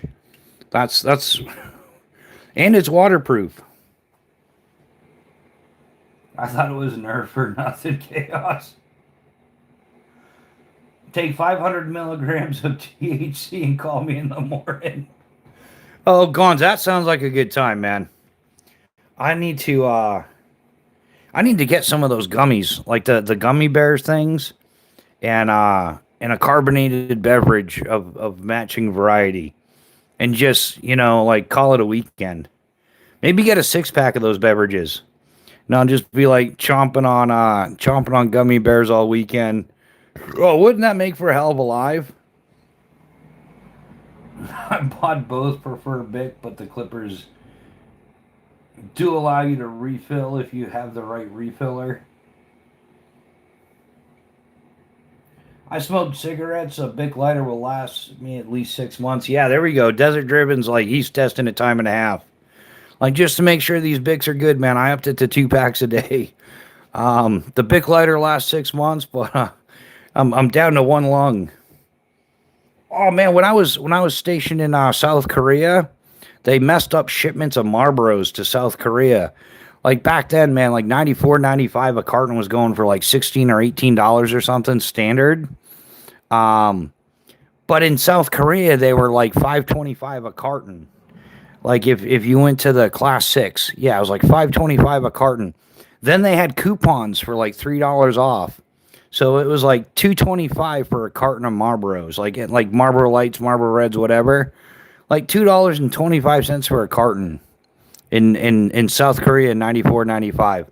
Like marked down from 5.25. Like, oh man, dude, everybody that smoked was like hacking up a lung. Um,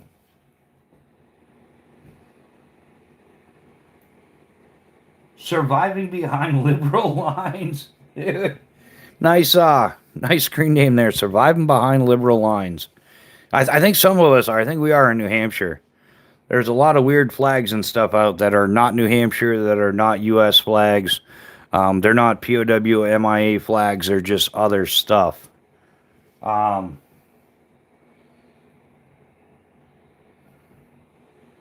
I've had the same clipper about 6 months, if that helps. Not exactly sure on the length, but less than a year, at least 5 months. Me and Snuzz ate 2,000 milligrams apiece of Show. Well, yeah, Gonzo, man, that's and I'm a lightweight too. I'm not man, I don't do that real high octane stuff ever. Yeah, none of that. So, I tried that high octane stuff once. Dabs or whatever. I tried that once like years ago, and I was like, I just didn't do it again. It wasn't like I didn't get paranoid or anything. It just like you just couldn't enjoy the regular stuff afterwards. Like flour wasn't flour after that. It saturated your system so much.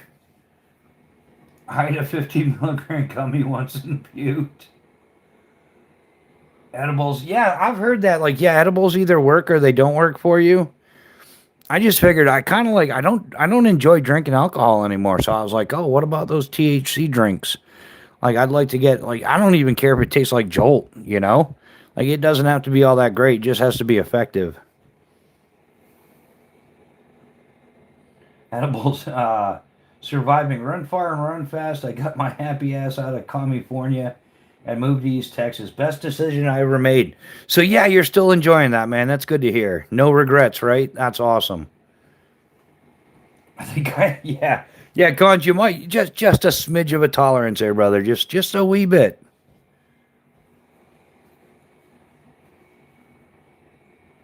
Jolt. Cannon, you didn't like Jolt, man. I'm pretty sure Jolt was like the original energy drink. Man, Jolt and Pop Rocks, right? And then if you can handle that, you can handle anything. I can't yet. Wifey does not want to live in a free state yet. I'm hoping to move there upon retiring.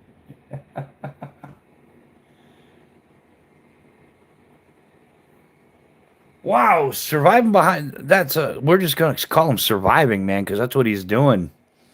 The wife doesn't want to move to a free state. Okay. Good luck with that, brother. I just miss In and Out, the real Mexican food from Southern Cali. That's it. I thought In and Out was a burger place. I thought, yeah, In and Out's a burger place, isn't it? I enjoy Jolt Pop Rocks and Pop Rocks and Jolt. See, this guy knows how to live too. He's surviving, man. And yeah, once you're done with the Jolt and the Pop Rocks, you got to wash it all down with some hose water. Flour brownies for me, not big on anything else. Heinrich, King of Shadows. Dude, I got some of the best. Oh, chocolate chip cookies, man, from this sorority at Cornell University. Um, they were like some of the first ones to come out for the they like the sorority came out to do tandem jumps, and they were wicked cool. We were having a blast with them and everything. And they're like, "Oh, do you got plans for 420?" And we're like, "No, not really." And they're like, "Well, we're having a bake sale." I'm like, "Oh, you are you?" So they took a rather plentiful order from yeah. So it went from doing tandem jumps to ordering stuff from a bake sale. And I got like chocolate chip cookies, brownies, got a few other things from them as well, you know. Just want to do my part. It's better than putting a stripper through college, you know. At least these girls are selling baked goods. So yeah, this Cornell University sorority like hooked me up big time with cookies and brownies and cake and stuff, and yeah, probably some of the best edibles I ever had.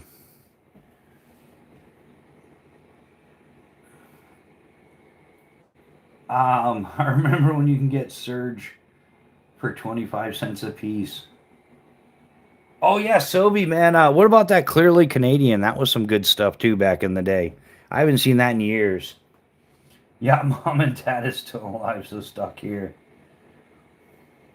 You'll make it out of there, man. Eventually, you just gotta hang in there. And yeah, that's got to be rough though. Well, that's why. Yeah, Mrs. Bushcraft, she doesn't take me out too often anymore because I tend to clash with the liberals. They're like, "Excuse me, sir, would you please put a mask on while you're no, eat a bag of cucumbers." Like that's not happening. I will not be wearing a face diaper. Like it's a recommendation. It's not a requirement. It's not a law. Whatever. And you could tell I'm getting all frustrated. I was like, "Come on, do something, do something. I dare you to." Um, oh yeah, clear Pepsi and then Coke followed suit with that one. What about hey? Does anybody remember? Yeah, my mom used to drink Tab. Anybody remember Tab? I never drank this stuff. I thought it's like nastier than Jolt. Orange carrot sobe. Back when I didn't have to be home before the street lights came on. Yeah, I definitely will not let any of the communistic, socialist, liberal follow me when I leave here. Well, if I live long enough to leave here. Well, surviving, if you live long enough to leave there, man, make sure nobody else votes that way, too. That's important.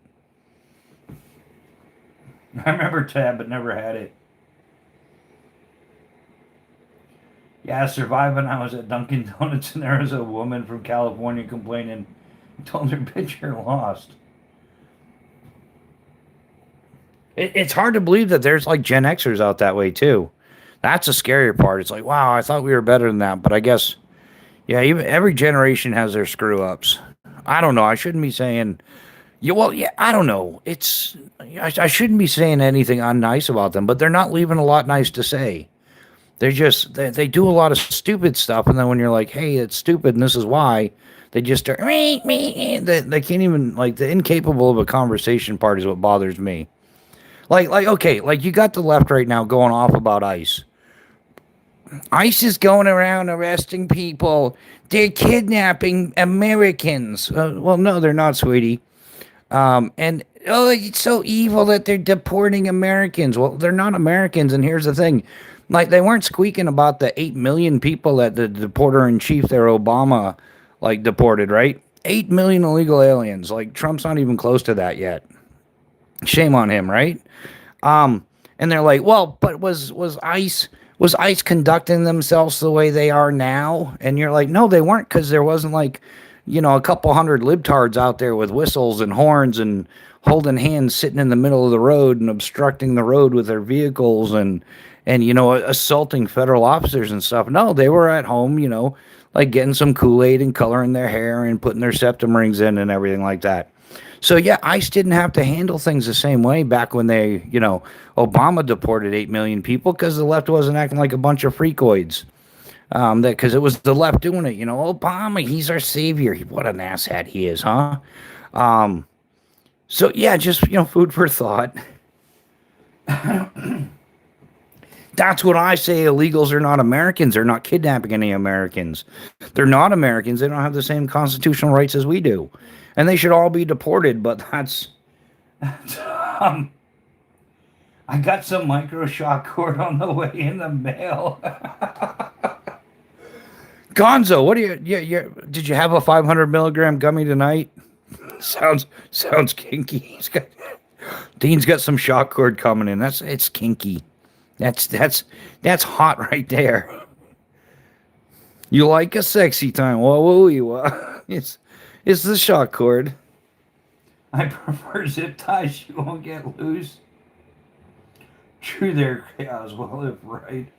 A party candidate gets elected as governor and the corrupt leftists in Sacramento lose their supermajority, the state might get better. It's for yeah, Dean. It's for my ferro rod. Oh, that didn't help it at all. Oh boy. It's nice to know that the people in this live chat are equally as dysfunctional as I am. I just want to let you know I appreciate each and every one of you degenerates. Um, except for Mojo. Mojo's our mascot, man. we're gonna we're gonna have to get Mojo put on a t-shirt. The tactical corgi Mojo. Oh man, that's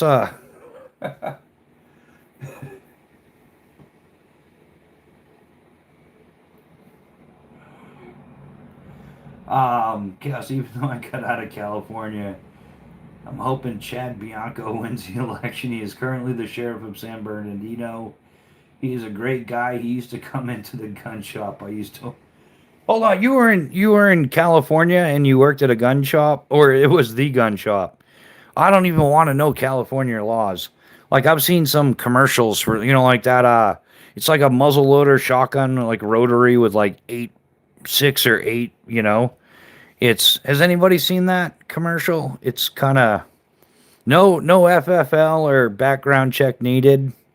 It's California safe. The governor. I tell my liberal life she's leaning so far left. I'm surprised she doesn't fall over.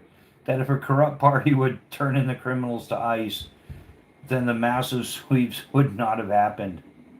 Well, yeah, that's the whole thing. Yeah, and if they hadn't let tens of millions of them jump the fence, that was no help either. Um, Background check to buy ammo here now. Do they charge you for that? They must. Yeah, it's California. It's got to be like $30 for a background check to buy like 50 rounds of 22 or something. Oh, that's the whole thing. Yeah, they're like, oh, they're working time and a half to like take your pew pews away because they're like, oh, you shouldn't have them. But look at all the crazy stuff going on. Like, hey, look at what happened in New York, New York City, and they're all screaming "Allahu Akbar" and whatever. You shut up. Like I'm kind of sick of hearing that crap. They're playing that call to prayer, like cranking it on over loudspeakers. Dude, like how many people know somebody that got ticketed for driving their car around, like listening to some good music too loud in the wrong neighborhood? Like, there's all kinds of like sound ordinances and things like that. But for some reason, yeah, those those people. Yeah, $25 to $35 for per. Yeah. So it's per like unlimited. I'd be ordering the shit by the pallet. Pallet of 5.56, pallet of 9 millimeter, pallet of 40. No, I'm not getting any 45. Ha ha ha ha. But definitely, get some good stuff. Get a pallet of 12 gauge. I wonder you get like half a pallet of slugs, half a pallet of double aught buck. Yeah, maybe. Hey, get some belt fed stuff too while you're at it.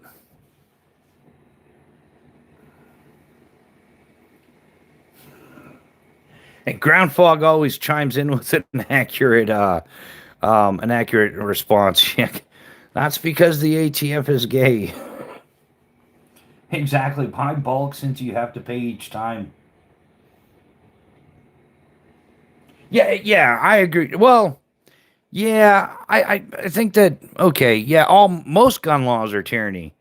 But really, I think, the degenerate psychopaths that are out there, like habitual offenders committing multiple crimes with firearms, yeah, I don't think that they should have them. Yeah, I think that, yeah, and definitely foreigners, like they shouldn't be hiring some illegal immigrant to be in law enforcement, which has happened in quite a few places. It's absolutely repulsive. So you have somebody who's like has no legal rights in our country, and that includes no legal right to firearms. So yeah, I think there should be some gun laws, but for your law-abiding citizen, like yeah, own whatever you want. own whatever. Like, yeah, innocent until proven guilty. You should get to own whatever you want. But yeah, if you've got 48 felonies, you probably shouldn't own a firearm. Just saying, just throwing it out there. Like, I think there's a happy medium between a lot of that stuff.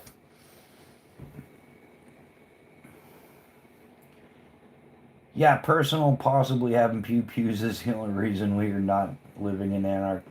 Yeah, I think that's right. Yeah, or like a repeat. Like, didn't it just happen a few weeks ago? Like Iran, yeah, people were protesting, and like 20 to 30,000 people were unalived in like like under 72 hours, 48 hours, something like that, because not one of them had firearms, and the Iranian government decided to open fire on them. I mean, it just like that's a good example of why we should have firearms. Um, Shut the fuck up. The Constitution never said if you have a felony. Well, Adirondack, you shut the fuck up. Don't come in here talking to me like that. That's my opinion. And I know it doesn't say anything about that. But yeah, if you're a violent criminal, all right, well then yeah, just put them in jail and then they have to deal whatever the jail. You're right. You're right. Yeah, I should shut the fuck up. The Constitution never said if you have a felony. You're right, but felons should be in prison, and then they got to follow those laws. So yeah, just lock them up for longer. Stop letting them all out. In 6 months or something. Yeah, stay strapped or get clapped. Got a 3 pound deck gun.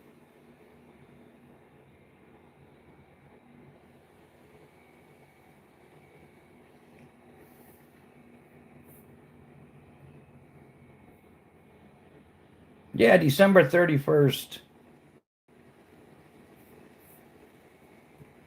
Yo, well, hey, that's your yeah. If you did the time, then whatever. But no. I think if you're a habitual offender and you're just gonna keep going out doing the same thing over and over again, that's why you got 30 or 40 or 50 felonies.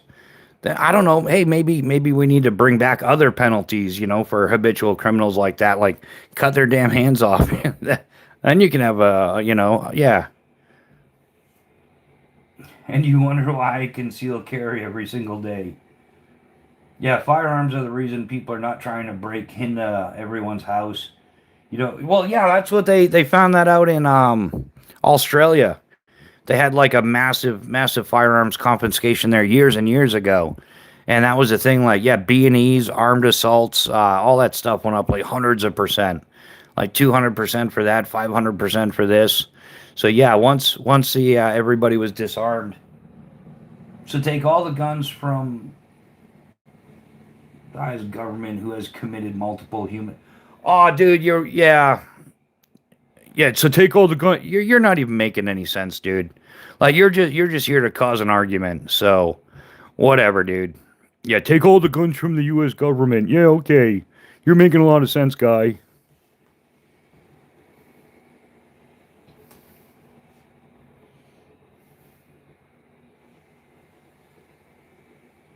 I honestly left my front door unlocked at night. Yeah, well, everybody used to be able to leave their front door unlocked at night, but not anymore. We need to start two strikes and wood chipper. Yeah, chaos. I agree. Yeah, two strikes and wood chipper. No more of these. 30 felonies, 40 into felonies, 50 felonies, and they're out walking free and stuff. Yeah, they're just a burden on society.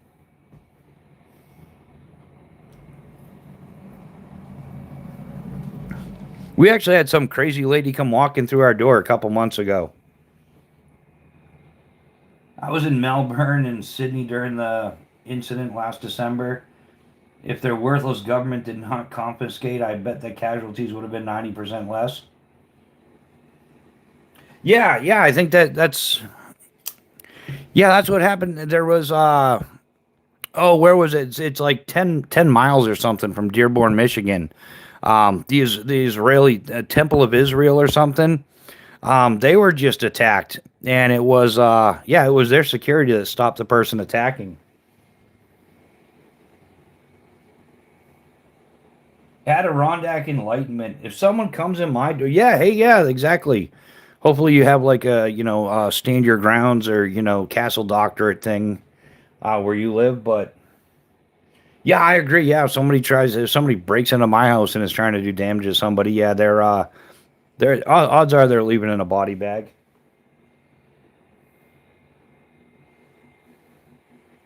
Yeah, Lebanese attacked a temple in Michigan.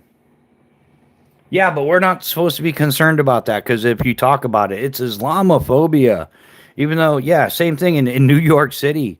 Yeah, they were tossing homemade IEDs, like homemade hand grenades.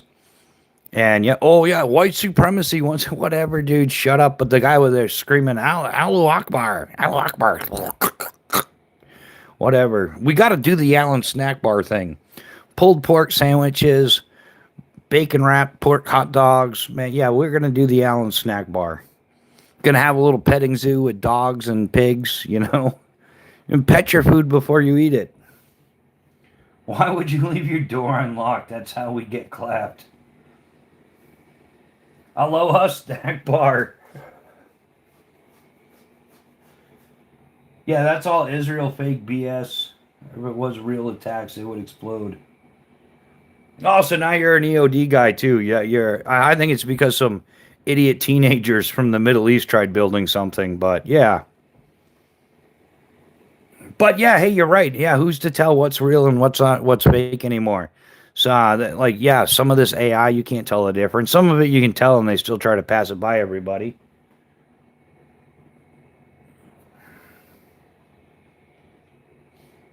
See, now that's where you start to become like crazy. I pray that people come through my door. Well, I don't pray that anybody comes through my door looking for that kind of situation. And that's just yeah, sure, go ahead. Post your address on the internet for all to see. That makes sense. Um yeah, surviving in your case in California, you can't shoot someone in the back. But remember, if you shoot them in the leg, they will get curious and turn around. I got a shorty to drop their body. Nola Southpar, what is I'm secretly AI. That I would believe. Um Nola, how you doing, my man? Welcome to the chat. Hopefully things are going well for you, buddy. I have over seven. It doesn't matter if you have over 7,000 rounds. Like, how many of them you're going to carry? I guess, you maybe if I got a couple of preloaded mags, I got a couple of 30 round mags preloaded at them. But yeah, you have over 7,000 rounds. I don't know. You're starting to seem fishy.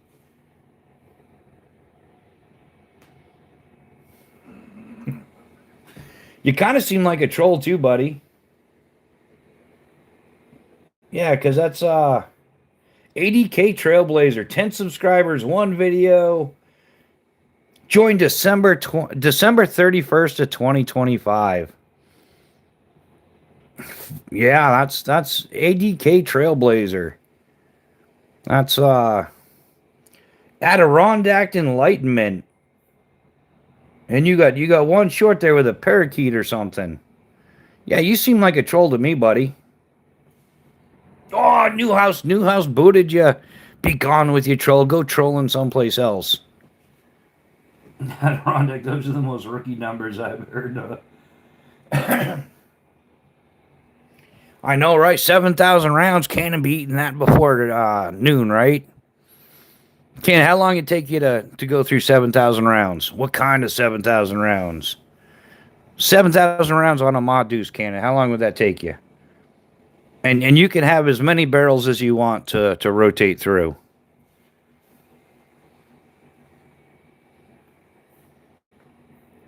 Oh, is that welcome to Adirondack Enlightenment. This channel is about nature and is based out of the Adirondack Forest in northern New York. This is a positive community. No trolls or spamming will be allowed. Yeah, that's yeah, that's a total troll account. Yeah, I just kind of looked at the date and been like, yeah, he's kind of about 15 minutes. Cannon's sitting up on like one of those quad mod deuce setups. Continues fire on the mod deuce.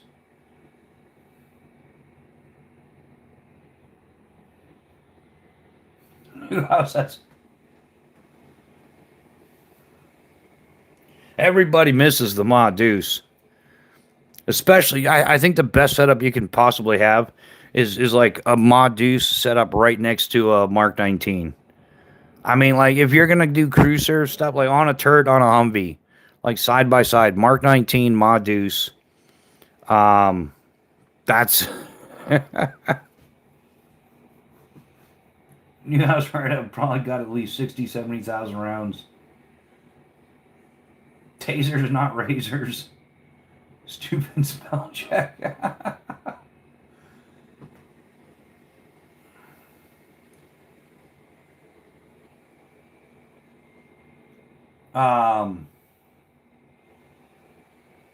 Oh yeah, we didn't write. Sorry, Nola. You can swat around the next troll. There'll probably be another one. There's been kind of like a couple.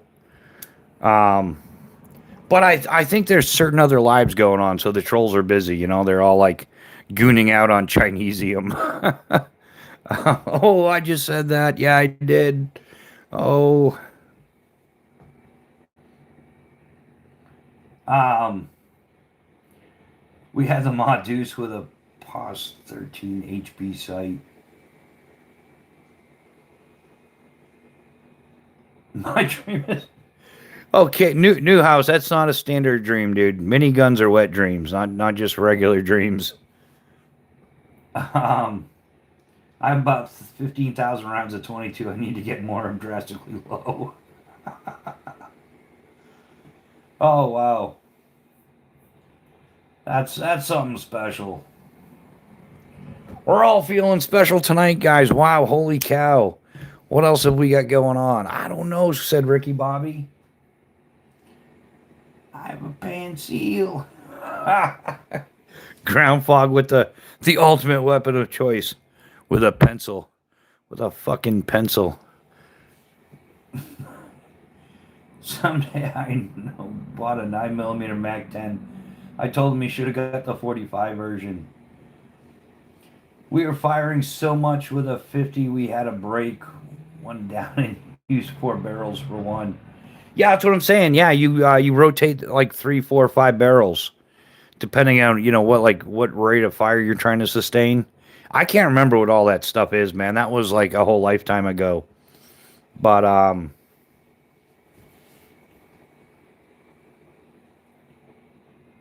Oscar the Grouch is in the chat. I'm doing awesome, Oscar. How are you doing, man? Yeah, we're having fun in here. We're roasting some trolls, having some fun, banning some people, talking about pews in the Middle East, and yeah, a little bit of this, a little bit of that, kind of put my Phobos nice back together. It's been a great social, actually. I've been having a great time. Oh yeah, Gonzo, the bug in or bug out question. That's the question. I think that the original, I think that your first plan should be to bug in, but then like have like a fast evac plan, like a plan B for sure. Yeah, I think that should be like the first most solid plan. Bug in and then go from there. Marissa's back. Would you have to charge the batteries? The lipo getting low. Oh yeah, Oscar, this is one of my favorites. Yeah, I just finished putting this back together. Yeah, but it's the tier one mini on the front here, and then the tier one BC on the back, and then I've got the Fire Rod V2, the Exotech Fire Rod V2, but I got to get a larger little leather thing, and I want to carry the half-inch one, which is this is like the go-to type setup. And then I've got an Olight i3T2 EOS on the bottom there.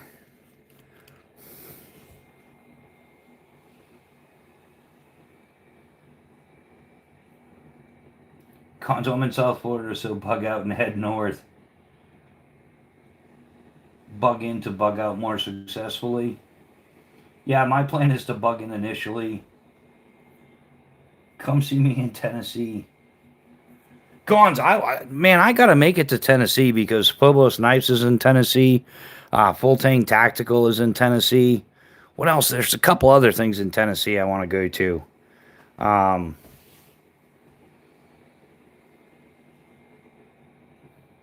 Oh, right. Yeah, you saw it on one of the shorts. Yeah. I'll have these on more stuff as well.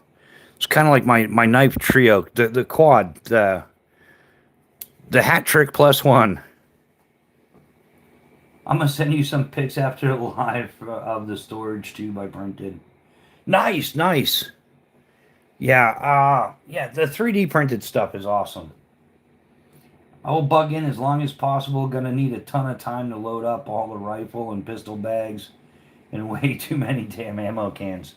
Yeah, Desert, you gotta have it staged somehow. Man, Nick Martino and I had a great conversation about this. Oh, it was like a month or two ago. About like, yeah, like how do you maintain your stuff? Like certain things like sleeping bags, soft goods, right? Like you're not supposed to leave those compressed and packed up for months on end. You're supposed to, leave them out. Otherwise, they start losing their insulation rating. So, like, at, to what degree do you stage your stuff so that you're ready to go in a timely fashion without it being like counterproductive and your gear getting destroyed?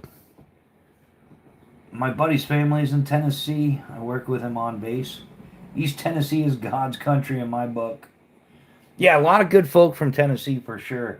I'll just bug out to around the corner in the swamp. Not many people can handle it here.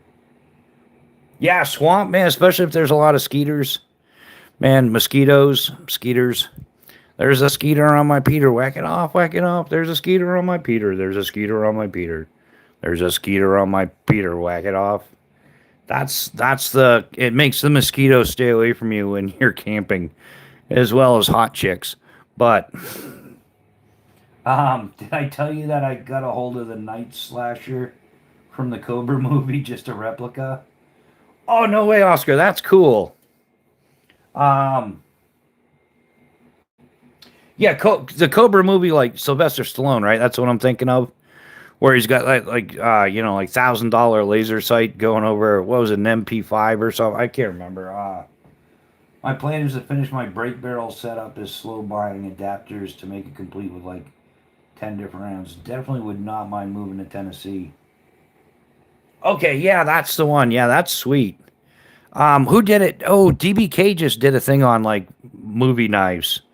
And they went over some of like the Rambo knives, like how they were well designed, but then, like they were mass produced, like sold as like novel. Wow, I'm live again. It just reset. It rebooted, guys.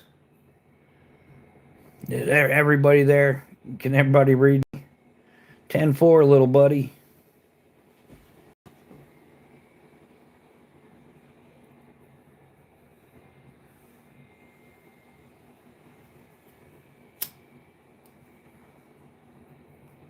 Bushcraft, you're going to be live for a while. I got to do a few things real quick. Hopefully you are still on when I get back. Desert Driven, I might be.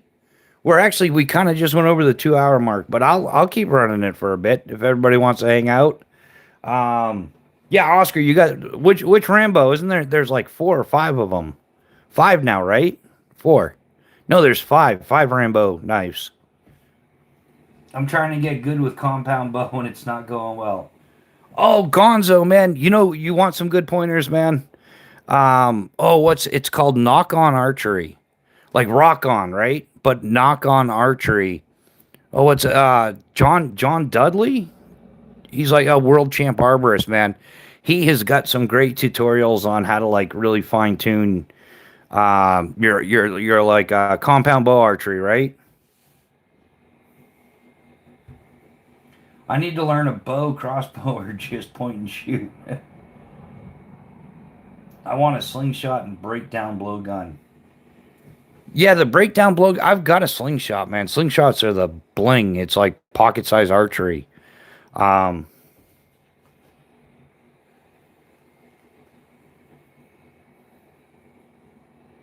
yeah, Gonzo, I actually do quite a bit of compound bow archery. In fact, I've done so much of it, I kind of get bored with it, and I want to learn some traditional archery, like recurve or something. Yeah, I want to go from one extreme to the other. Like I've done compound bows predominantly, and I want to get into recurve as well as I've got to get a crossbow because crossbows are cool. Not cool in like the same way that a Balisong knife is, but crossbows are just cool. Yeah, it's called Knock On Archery, man. I learned a ton from him. Yeah, it's John Dudley is what I want to say his name is, and he goes through. Yeah, he's like a world class archer. He does some work with Lancaster Archery as well, which is Lancaster Archery's. It's Lancaster, Pennsylvania. Great supplier. Like I've had good service through them. I've ordered tons of stuff. Um, yeah, I ordered a lot through Lancaster Archery for like I've got a full bow press and everything. Um, Actually, my bow press it's an easy press, and they're made right down in Georgia. I can't get set up here. I'm just gonna bug out. I'm looking for a place to settle down to. I'm in Rochester by. I need a crossbow with my titanium right shoulder. Conventional bow is out.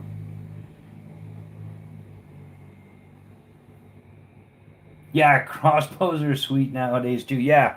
Oh, Gonzo, not just the crossbows, but Garmin's got some like next level sights for those. Like yeah, look at like 10 Point has some crossbows that are like package deals with the Garmin GPS aiming system. It's pretty high tech stuff. Unfortunately, my crossbow is only the small pistol crossbow. I want to get a Daryl Dixon crossbow though. Yeah, I don't know. Isn't it like a Barrett or something? I think he's had a couple of different crossbows on there.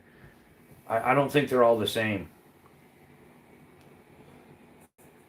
Yeah, he's had multiple crossbows on there.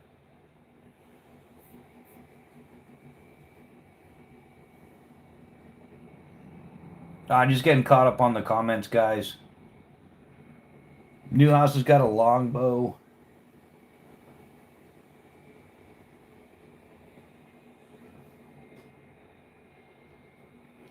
Yeah, Newhouse. I've got the LT2, the Scout LT2, which probably I got smaller hands, so yeah. If you've got bigger hands, the Scout X would be. It's the same thing, just a little bigger. Dave James is in the chat. Meow. How you doing, Dave James? Good to see you, man. Yeah, any large crossbow. Yeah, 10 Point's got some hot stuff. Actually, I want to switch my compound bow over to a Hoyt. There's a couple different models of Hoyt compound bows I've been looking at, as well as they've got a really, really sweet recurve setup. Got to get back to work, brother. Catch you later. All right, Oscar. Thanks for hanging out, man. We definitely appreciate you stopping by. Hopefully, we'll catch you on the next one. And don't work too hard, man. Take it easy.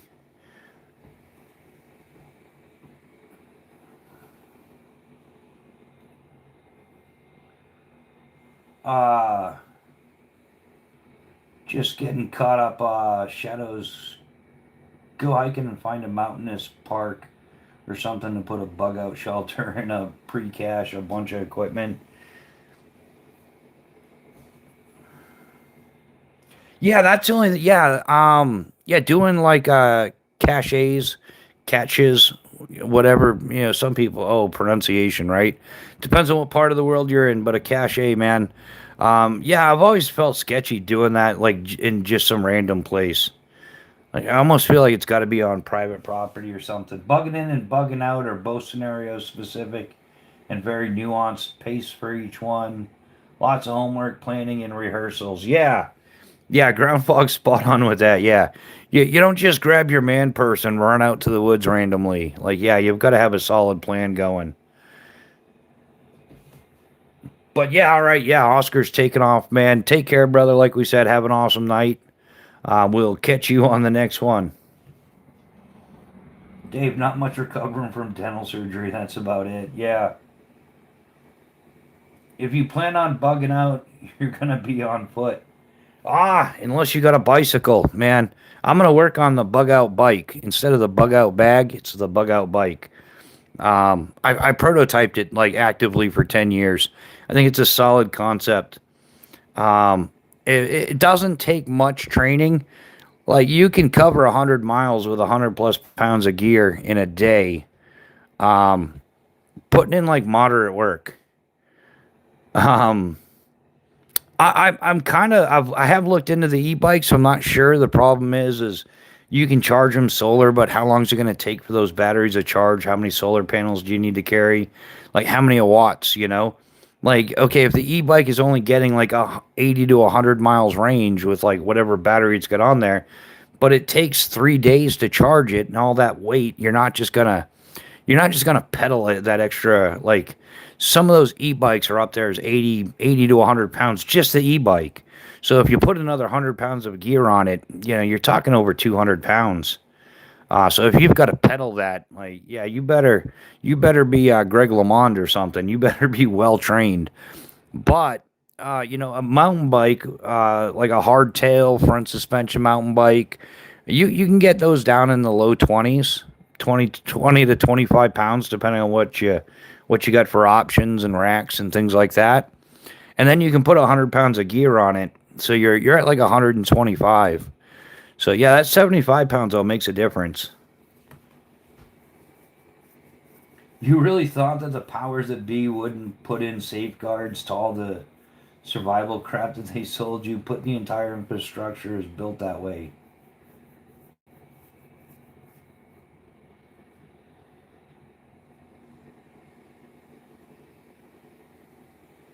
Can you link your channel, Chaos, or post your channel name so I can check it out? Surviving my YouTube channel is name. My name is on here. Yeah.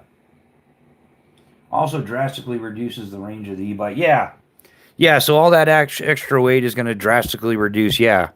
Yeah, it's going to reduce the range. Like I said, like most of the ones I've looked at, like I've looked at um, Rainbow's got a couple of good ones that like they've got this one. It's a Megatron. Um, and then they've got a Rainbow Dominator. Yeah, I've looked at some of the other brands too, but it seems like it's it's extremely difficult to find an e-bike with like a rider weight and the bike weight with a range of more than like 80 miles. Like you can do that in a day on a conservative, like on a mountain bike. Like it's not that difficult to do. Faden, how's it going? What knives you got today? Fading illusion. I just got a couple of Phobos knives out, like the regulars. I've got the tier one mini piggybacked onto the tier one BC, and that one's in Magna Cut. And then I've got the Calcula in PVD with carbon fiber scales, and I've just got my Spyderco Sage 5 CF.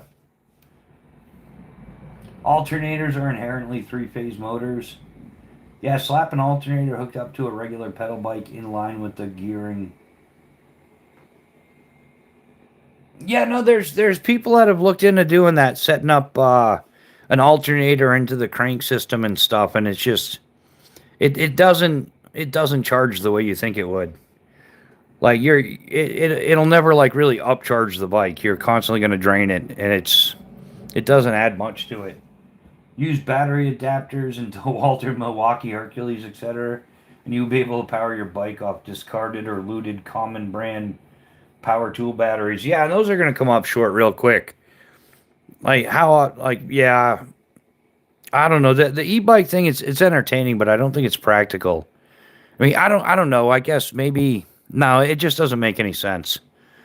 Like the amount of time you'd have to wait. How long are you going to spend looking around for used DeWalt or Milwaukee or Makita batteries? Like, and then you're gonna ride your e-bike around. You're probably gonna kill the batteries looking for more batteries. You're just gonna be forever looking for batteries. Do you ever get frustrated trying to open a trash bag? Dave James, everybody feels your pain, man. Are you talking about like you got to find the opening and you try to rub it and it still doesn't? And you're like, why won't this trash bag open? Like it should open, and then you can put it in the trash barrel. Yeah, man, I've walked away, and then you're sitting there going, "Am I checking the right end?" Then you flip the bag over and try to open the other end. That end doesn't open, so you're like, "It's got to be the other side." You flip it back over, and it's still. And then after a while, it just ends up leaning against the side of the trash barrel. You're like, "That's a problem for later." And then like the missus will walk by and just grab it and open it. What's the problem? Yeah, that's because they're not using three phases. Just burn it. Yeah. Yeah. Okay. If it, I don't know. Yeah. Install a flux cap. I wish I could install a flux capacitor. I'd go back to the 80s where things just seem to make more sense. Lost and Happy, how you doing? Welcome back, my man. Good seeing you. Lost and Happy. How goes it?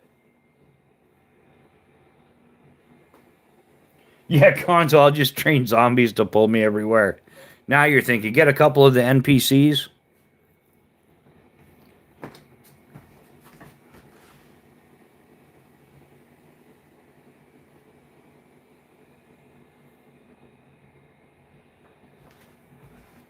I mean, I think basically that's what it amounts to nowadays. Bit of a headache today. Well, yeah, dealing with the world. I think everybody's got a bit of a headache. Man, the world has turned into one very messed up place almost overnight. Like right when you think it's going to calm down again, somebody somewhere's got to do something stupid. It's like, let's see how stupid we can be. Or some greedy people like, we just want to take over all sorts of land. I don't know. Gonzo will be the new Michonne.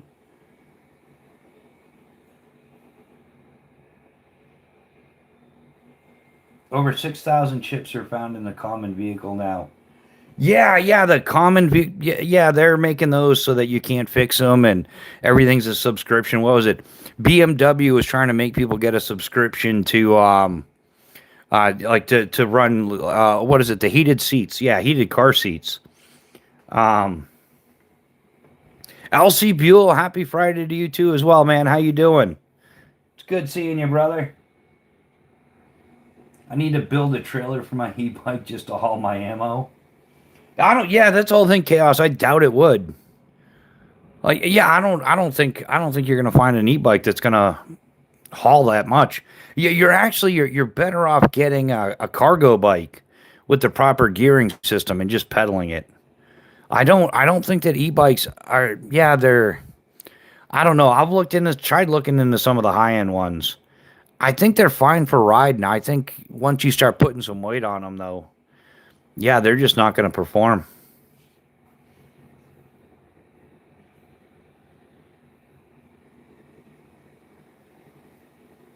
Oh yeah, that Zelensky man. That dude is one messed up little dude. And yeah, they're just that whole thing going on over there. They're just laundering money from us. Like they've caught so many of their officials and stuff with stolen U.S. money, and this guy's got $8 million in shoe boxes in his closet, and that guy's got $12 million hidden away under his bed, and yeah, they're buying yachts and land and mansions and stuff here. Um, as long as people stupid drive, we all be for the ride. Put them.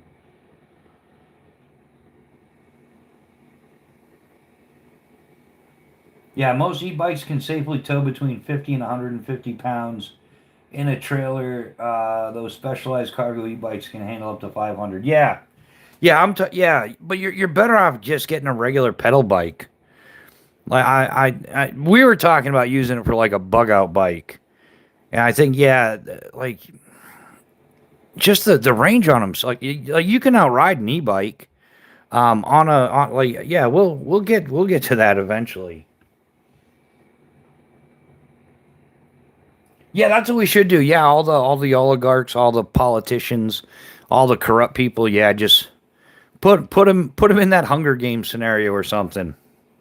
I bet you the one that makes it out is gonna behave after that, though.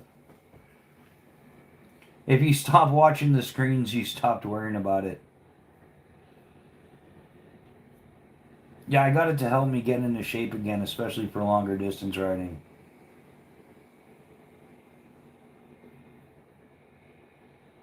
Um,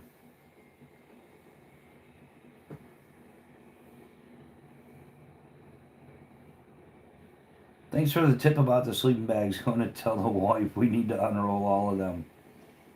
Oh yeah, man. Yeah, you should store them in either like a breathable cotton sack or like a fine mesh sack or something, and have them just like not squished down. If they're packed up, highly compressed, then they start to build a memory, and the insulation doesn't loft up and doesn't insulate as well. ones that survival want to be in Hunger Games too.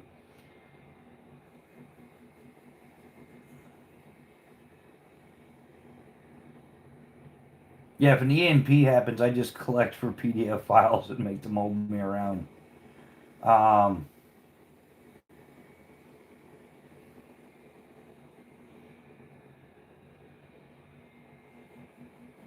yeah, that higher King of Shadows, like what kind of distance riding are you talking about doing? Or are you thinking about doing? I've done a ton of long distance riding.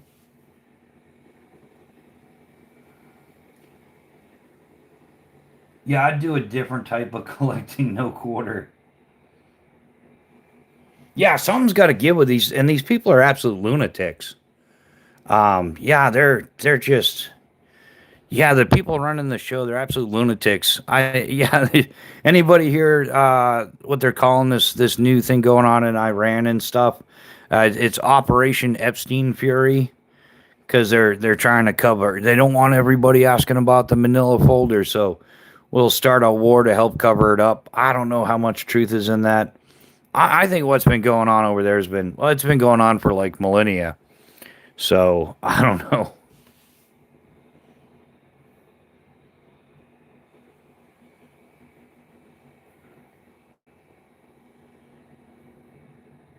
Yeah, YouTube. I think YouTube's falling apart still. Like it keeps there's nobody in here. There's absolutely zero going on. Kind of crazy. Um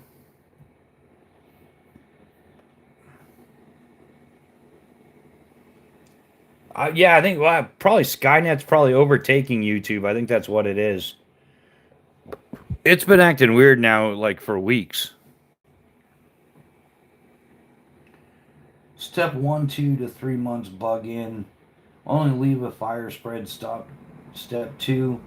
When the dying is done, scout for supply and intel. Step 3.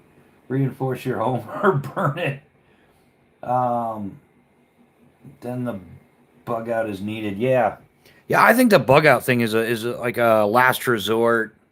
You know, kind of like what was going on when things started up with Ukraine and Russia. There were a lot of Ukrainians that were relocating, you know, due to something like that. So yeah, I think if they're shelling your neighborhood, then yeah, you might want to bug out. But otherwise, yeah, just sit tight, ride it out.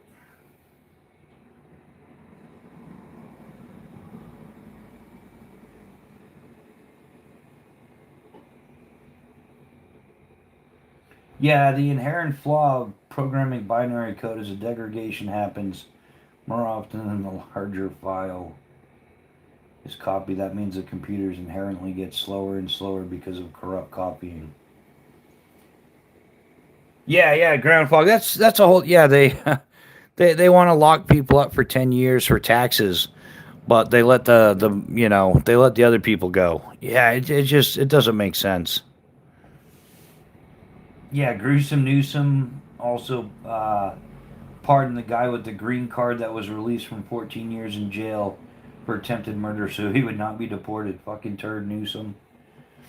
Yeah, there's been a lot of that going on. Yeah, like Massachusetts was too broke to provide public defenders.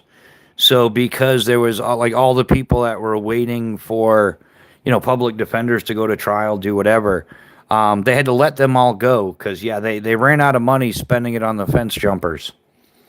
So yeah, like basically Boston went broke. I think that's part of the purpose of that. It's it's not just the Great Replacement, because that does have a major effect on the economy, on jobs. And by the economy, I mean that like they're collecting tons of money off the government, but yeah, it has a massive effect. And if you look at all these places like Boston and New York City and yeah, Chicago, Portland, all these places that are sanctuary cities, and they're all like billions of dollars in debt, and it's like completely because of illegal immigrants. Like, yeah, they're putting it up in a what is it, the Roosevelt Hotel or whatever, the one in New York City, costs $575,000 a day to house Fence jumpers, illegal fence jumpers. Um, yeah, that's just insanity. But meanwhile, we got homeless veterans and homeless Americans and Americans working 40, 50 hours a week and they can't afford a place to live. They got to live in their car. But we can shell out $575,000 a day for criminals that don't belong here. Like that's just Gonzo after live. I'll send you a YouTube message with my email address. Why would they hit Texas? Too many of their own already there. Surviving. Look up EMP audiobooks on YouTube. There's a lot of good. Do I support the war in Iran? Absolutely not. No, I think that's somebody else's war, and I think that we've been the people on our side have either been bribed or blackmailed into doing the dirty deeds of other people, and I think that that's been our involvement in the Middle East for the last 30 years or more. So no, I don't support the war in Iran. I support like our soldiers, our Marines, our airmen, and the Navy, kind of the Coast Guard. Maybe I don't know. I haven't decided on Space Force yet. But anyhow, I digress. Yeah, I support our military because our military follows orders. It's the upper chain of command that does the damage. So like our friends and family that serve get sent over there. I care about them. There's the UCMJ, and so long as they believe they're following lawful orders, they're obligated to do so. So, yeah, I support our military in every way, shape, and form, but I don't support the decisions that the politicians make because they're all bought out, blackmailed, corrupt. Yeah, they're a bunch of turd nuggets. Get in your cage, eat the bug, show us your chip, be happy.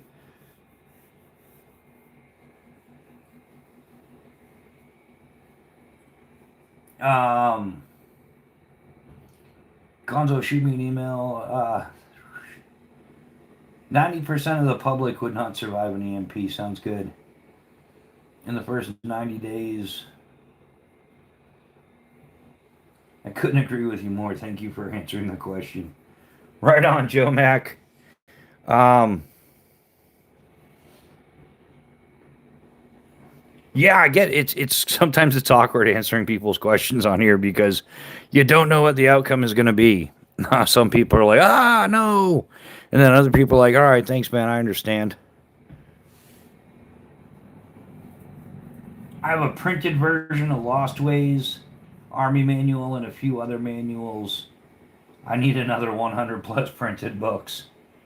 Yeah, books, man. I used to have a massive collection of Army FMs and TMs. FMs are field manuals, TMs are training manuals.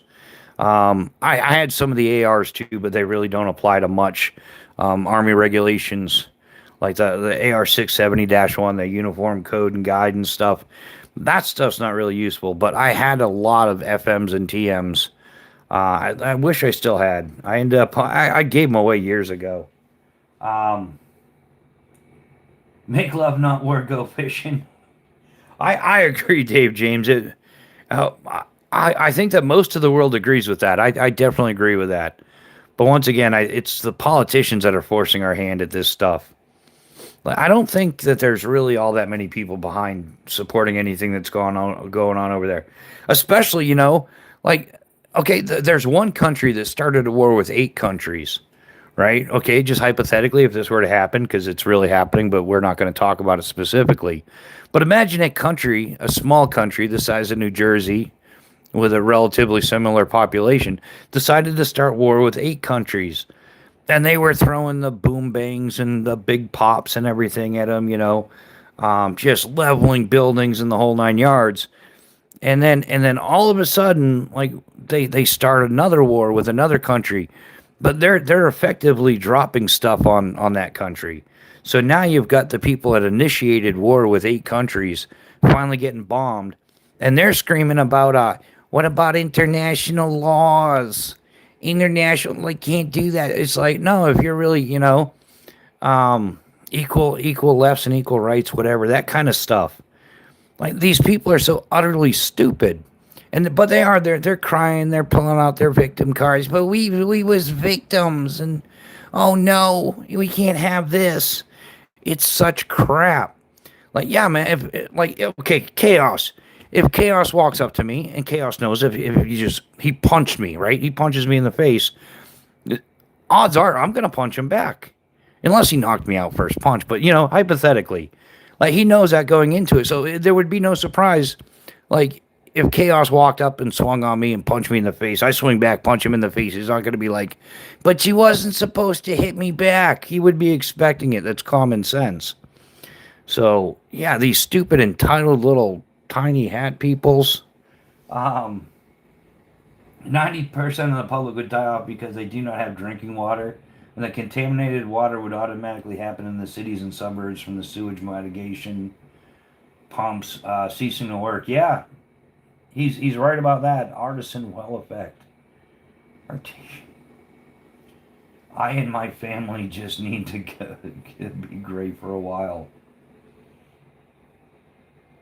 Or contaminated water, most cities don't have more than a 3-day supply either. Yeah, I think that's depends on where you live and what you got going on. There's going to be a lot of places where you're going to be able to get drinking water. You're going to be able to filter it.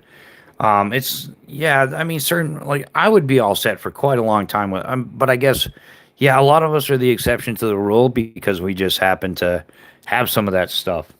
Like you can never have enough water filtration. There's some pretty interesting stuff. I've been looking up a lot of information on like emergency water filtering. There's some pretty cool stuff out there. So unfortunately, the people that live in the cities and the suburbs will have to contend with sewage system pressure, mitigation pumps turning off after.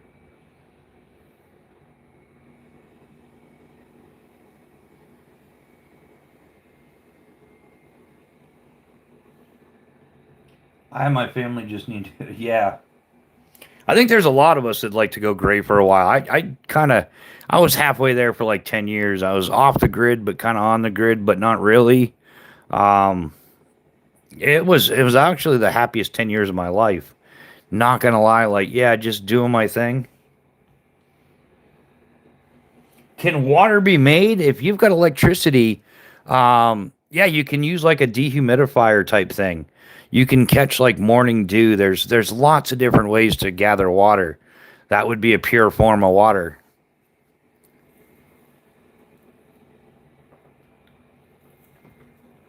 You could build like multiple desalinators. Depending on what climate, where you live, what you're dealing with. Solar still or dew droplets, Dave? Yeah.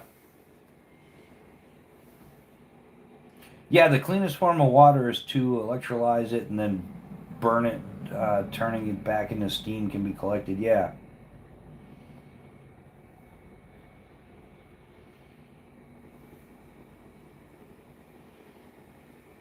Yeah, you can extract it from plants. The U.S. is 4 meals denied away from an SHTF. It was no food for anybody for 4 meals. People show you. Yeah, that's the other. Yeah, Lost and Happy is right about that. Yeah, once people become desperate, once they become like officially hungry, we're not talking about like 600 pound chick at the Denny's hungry, but like legitimately hungry. Yeah, it's gonna bring out the animal in everybody. Yeah, everybody's gonna be a beast. Yeah, once hunger sets in, starvation, dehydration, things like oh yeah, and then you're gonna have massive amounts of people being sick too.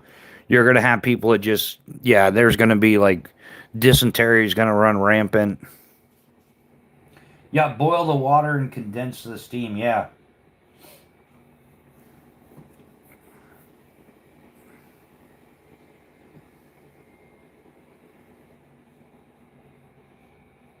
California would be 14 times at least as well. Or just make hydrogen and then collect the steam afterwards. Yeah. Yeah, there's a lot of ways you can collect water. No doubt about that. Wow, you can tell we said something bad because we're down to like zero concurrent viewers.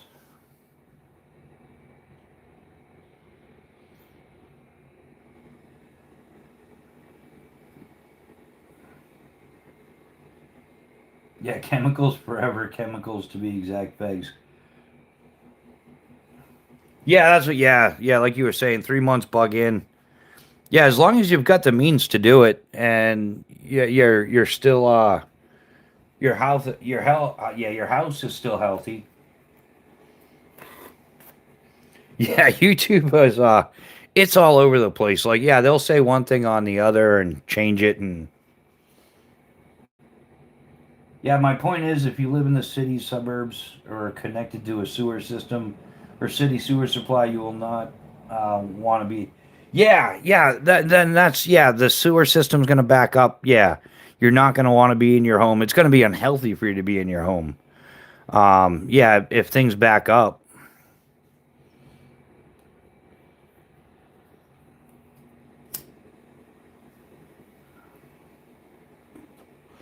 Yeah, I think if you say the wrong thing, YouTube kind of like shadow bans you from yourself or something. It's weird that they do that, but it tends to be that. Yeah, there can be like 8 people talking in the chat, but YouTube will show zero. So I'm like, am I talking to myself?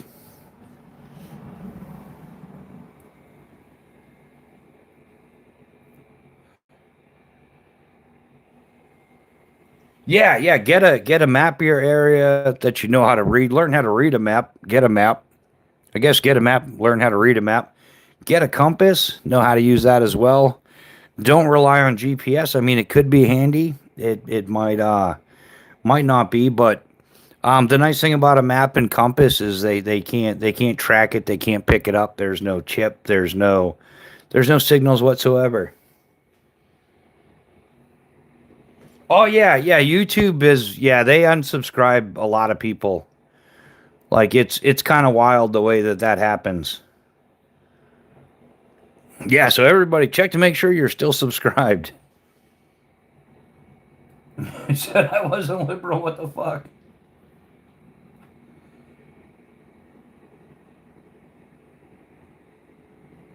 Yeah, gonna get a few gas cans tomorrow and fill them.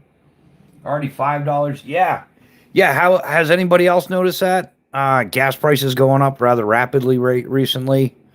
Yeah, all that stuff in the Middle East. I'm telling you, it's everybody joked around that what is it? 2025, 2030. Things got serious in 2020 though. Nobody was allowed to go out and play. I think they were just test running the system. I think that was more of a test run than anything, and an opportunity, a money grab. Yeah, yeah, and that's been proven time and time again. People become hungry, they'll become cannibals. It's happened all over the world for all kinds of different reasons.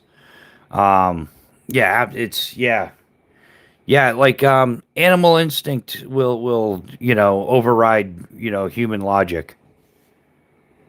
Spike protein disease is permanent. Yeah, I'm proud to say I'm a pure blood. I didn't get the clot shot. No Fauci ouchie for me. You can hashtag suck it. There's no way I'm taking some experimental thing where for some reason the companies were non-liable for anything. Here, take this experimental stuff. We don't know how it's going to work out. We don't know what it's going to do. And we can't be held liable. You can't sue us for any issue. Yeah. Okay. No, thank you. Not happening. Never happen. Never will. Regardless of how hungry I get, I will not eat my dog. The neighbor's dog, on the other hand. Oh, that's why I let Mrs. B keep that fat cat around. I figure if it's an SHTF situation, yeah, that cat's gonna be the first one to go. We're gonna be having some Dragon Country food. You know that little like meaty thing on a stick? You put it on a skewer, little teriyaki sauce on there. Yeah, that's the first thing that's gonna go is that cat. I had to take two to keep my. Yeah, and that's how they did it. Yeah, you had to take two to keep your job. When they started threatening people's jobs, I know more than a few people that lost their jobs over that too. But it wasn't just that. When they started like offering like absurd incentives, like you can get what was it, like a $500 VIP pass to one of the topless clubs in Vegas or something like that. That was just crazy. Um, That's unfortunate surviving. My liberal wife took all the boosters and the kids as well. Yeah, it's that was such a psyop, man. Like at first, dude, I'm not gonna lie, I fell for it at first too. But then they made the mistake. Like I couldn't go to work. Normally, I work like 12 to 14 hour days for like 6, 7, 8 months straight. But yeah, that started just in time for the upcoming season. Well, yeah, it was 2 weeks to flatten the curve, which turned into 2 years to flatten people's lives. But yeah, normally I would have been busy working and just would have continued going on like nothing in the world happened. But yeah, I couldn't work at all. So because of the face diaper thing and the 6 foot rule, and yeah, we couldn't do tandem jumps. So yeah, but I did a boatload of research. I had all the time in the world. Okay, what's going on with this? What's the next thing going on? Um, so yeah, that was a kind of mistake they made too.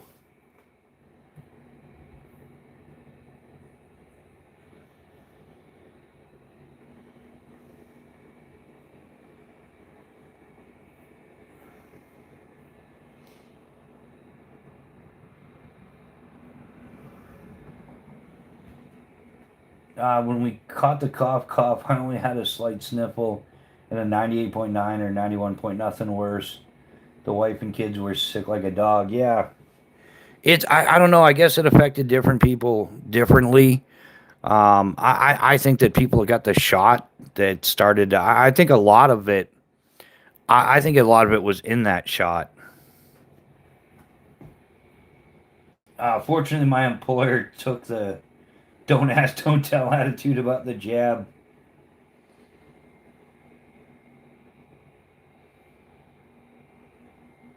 Yeah, I do HVAC as well. Lost. Yeah, and that is not an exaggeration. Now times that by everybody's toilet, sink, faucet, and drains completely backing up with sewage.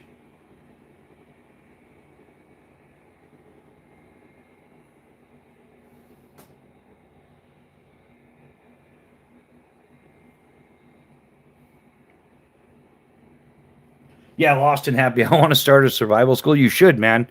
If you've got any skills, like yeah, jump on YouTube, share them, start a survival school, get people out there.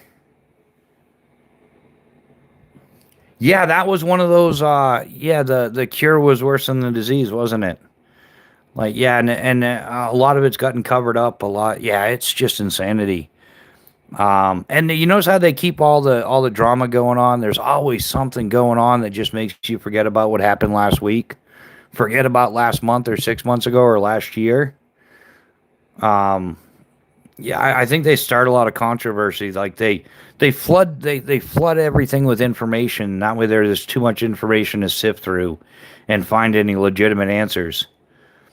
Like who assassinated Charlie Kirk? Anybody hear any news on that lately? We know Erica Kirk. She's a complete honeypot. Like she's screwed up. The whole TPUSA is just laundering money, and they got money here and money there where it shouldn't be. But yeah, we still don't know who shot Charlie. We'll probably find out when the JFK story actually comes out. I found a better job with better pay. Never have taken it.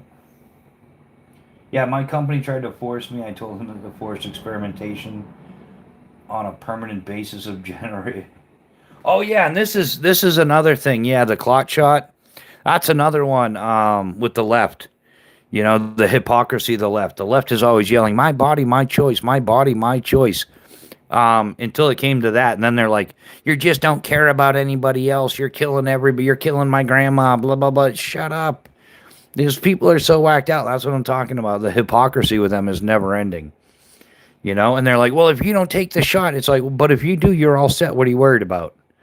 So if I'm wrong and I catch some, I catch the super sniffles and become unalived because I decided not to get an experimental shot, my body, my choice, right? Isn't that how that shit works? Oh no, only when it's you guys doing it. Yeah, that's some bull poo poo poopy stuff there.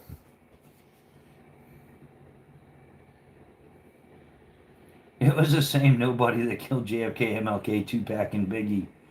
Yeah, specifically genetic memory. COVID was a test and we all failed on varying levels. It wasn't a virus, it was a prion. Apparently, that only counts when it comes. Yeah, yeah, new high. It only counts when it's something that they want it for. Kind of like the other people that are like, screaming about, what about international laws? You can't be bombing our cities. We can bomb you. But we was victims for 85 years. Shut the fuck up.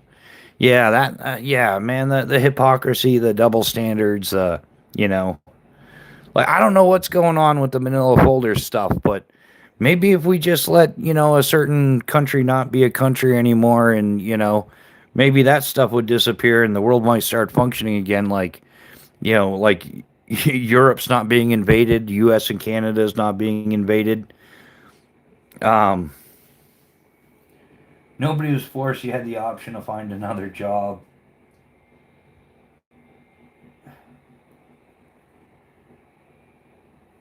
Yeah, well, that's the whole thing. I was forced. I couldn't work because of their rules. See, on top of the face diaper thing, you couldn't be within 6 feet of anybody. So the FAA did not allow us to fly airplanes. Like jump centers were not allowed to operate in the yeah.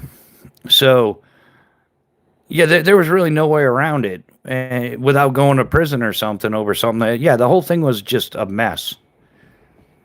So yeah, there were people that were forced not to be able to work and then lost their businesses over it. Like you weren't allowed to be open, you weren't allowed to make money, you weren't allowed to engage in business. But yet, places like Harvard got $40 million in Chinese AIDS relief money, but small businesses like me, um, yeah, I got offered a one-time $1,200 deal, and by the time I submitted all the paperwork, not qualified.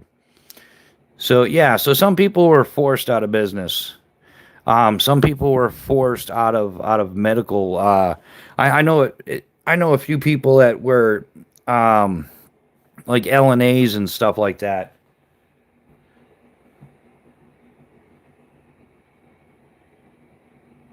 Basic programming of your DNA will return in roughly 7 years when all cells are replaced with non-corrupted genetic memory.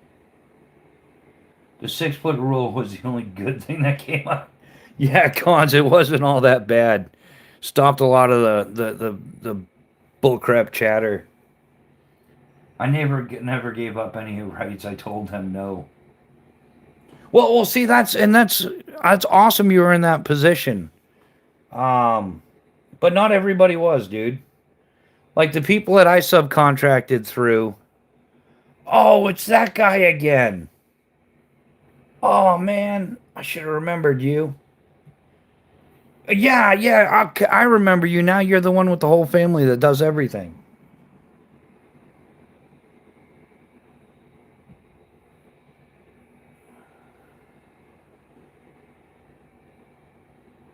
Yeah, no, I don't really, honestly, dude, I don't really like having conversations with you. To be honest with you, dude. Yeah, I remember you here from the other time. Yeah, man. Yeah, you're gonna know everything, and nobody can be right, and you're always gonna be right, and you're one of those things. But yeah, I think there's a lot of different circumstances that happened all over around the world, not just in our country, but around the world. And I can tell you that in the state of Massachusetts, at the specific place that I work at, yeah, dude, we were forced not to work. We had to follow that 6 foot rule, and we couldn't do tandem jumps. We were forced out of business, my man. And no, I'm not a super biologist, super duper dude like that by any standards. I don't claim to have photographic memory where I remember absolutely everything and I know absolutely everything. GMOs don't have no natural rights. Nobody believed in the 6 foot distance thing here. Pretty much corner stores were like sardine cans. If you're familiar with CRISPR gene therapy and Cas9 genetic engineering, you'll understand that the shots that they gave people, specifically in the patents, had those terms.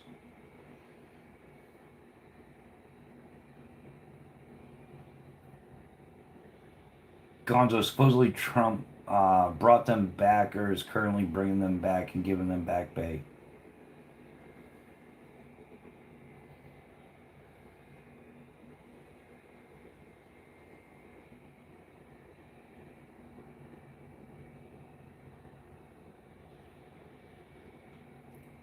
Only places that had the 6 foot rule and enforced it were federal buildings.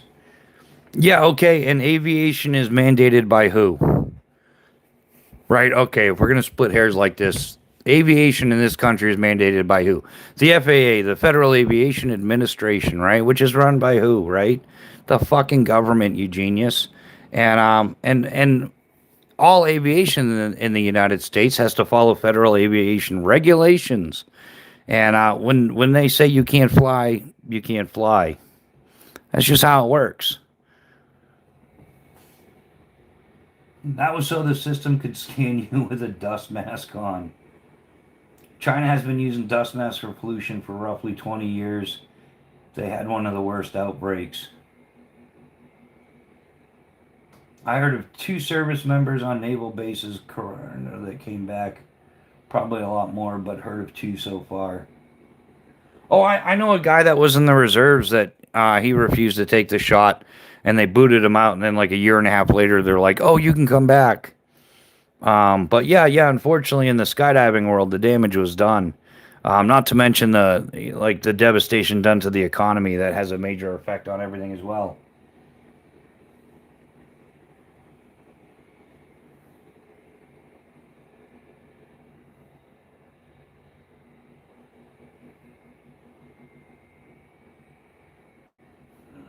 Yeah, and like I said, I didn't wear the face diapers or any of that stuff, and I'm sorry for those who did, but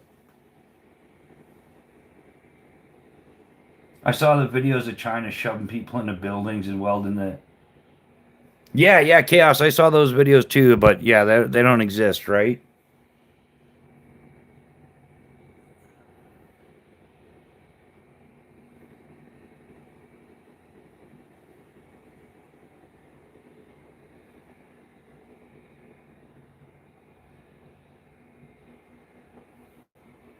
Oh no, yeah, that getting loose, it was no accident. No, I think the whole thing was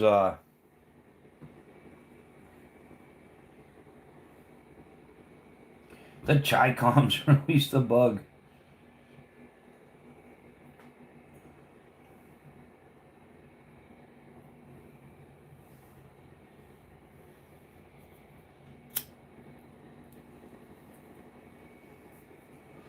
Oh well, yeah. Did anybody see they busted people from Dragon Country? There was a biolab in a garage. There was one they busted in California, and there was another one they busted in Las Vegas, where they had like Ebola and HIV and AIDS and things like that.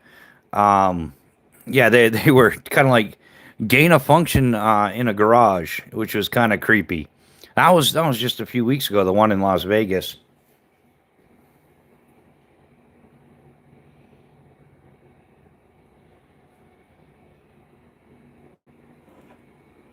Yeah, Conzo said that's enough of that. We've heard enough of your shit. Yeah, who? B&A chimes back in. B&A, what's happening, man? How you doing? Sorry, I needed a break. Yeah, Gonzo, man, that dude was in here the other day. Oh, well, not the other day. He was in here last weekend doing the same stuff. And it's like, oh, dude, like, man, like, who does he? Sheldon Cooper. Sheldon Cooper. That's a bad version of Sheldon Cooper. Like when even when you said, "Hey, we've kind of had enough of that," um, I called him out last weekend. Yeah, it was a bad at the market. Why has there not been a release every year for the last 50 plus years? Then, yeah, I was tempted too. I thought saying something was going to be enough, but yeah, man, dude, he's a dude. All right, we used to do this in skydiving, man. When somebody was getting annoying, Like we would send them for beer. And then when they got back, we'd time it. So, like, right when they got back to the bonfire, everybody would just walk away all at the same time. Like, as soon as they walked up, said, "Hey, guys, how's it going?" Everybody would just, like, 180 and track away. Like, whoosh, whoosh. Like, just see you later. Gonzo, I had my phone on the button, too. That's why everybody was on the edge, but Gonzo gets points for that one. Gonzo has to be fair, some thought-provoking points, babies. I only timed him out, so he will be back. Gonz, how long did you time him out for? Probably 86,000. What's the maximum? Isn't it like 86,000 seconds? Like, how long is that? Gonz, I'll be waiting. If you can't play in the sandbox, nice. It's the boot you get. Wow. I wonder if he just goes around to different lives, like doing like, hey, I know everything about everything, and I'm going to tell you everything about everything. I have enough troll kills. Somebody else needs to have some too. Oh, it's only 24 hours. That's priceless. we got to get Cannon a couple more. Cannon's we gotta check Cannon's aim.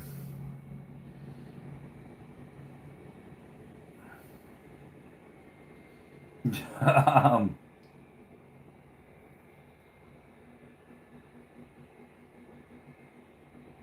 oh, just for he'll be back in 10 minutes. Now you got to wonder: is he going to come back? Is he listening now? I mean, like you can't post anything, but you can listen. Do you think? I don't know, because didn't we do that to him last weekend too? No, build your own sandbox. Yeah, I don't want a sandbox, man. I'm too worried about clumpy sand. Yeah, man. That's why cats suck. Is because you can't have a nice sandbox with cats around. Probably read 24 hours and left. Oh, nobody got him last week, man. I tried saying something. It's like, all right, that's a little bit too much information, you know. Like that dude was taking stuff way too deep. Like we're working on the surface here. Even if it is only 10 minutes. Oh, shot! Someone got timed out. Yeah. It was this dude, man? It's that dude, Angus Odin Prism Omega. He joined YouTube April 19th, 2024. But his screen name is Aegis Odin Prism Omega. Oh, what the hell kind of crap is that? Does anybody want to explain that? It's got to be some like super geek science stuff. Like even Shelton Cooper's like, dude, you're a dork. He disappeared before Anus, you said. Yeah, no, Aegis, Agus, Alpha Golf Uniform Sierra, Aegis. Aegis Odin Prime Prism Omega. Yeah, whatever, Chisholm Omega. We're tired of dealing with you. Has a degree. Oh, yeah, he has. Man, I met another dude this week, right? Okay, I was watching. I got to stop watching these damn skydiving videos. Or at least staying out of, okay, comments I don't mind on skydiving videos are, wow, that's cool, or something, you know? Or, wow, I would never do that, or I would always want to try that. But what gets me are the shithouse lawyers that think they know something about skydiving and chime in with, like, oh, like, no, they don't. They don't do that. And then they're like, well, this one dude, right? Oh, man, I should look it up. Because this guy's a total asshat. He's one of those guys. Because his dad was allegedly a Green Beret and a jump master, right? I'm not dismissing that. It's highly probable. Where is this guy? Maybe it was the other day. I can't remember where I found the video.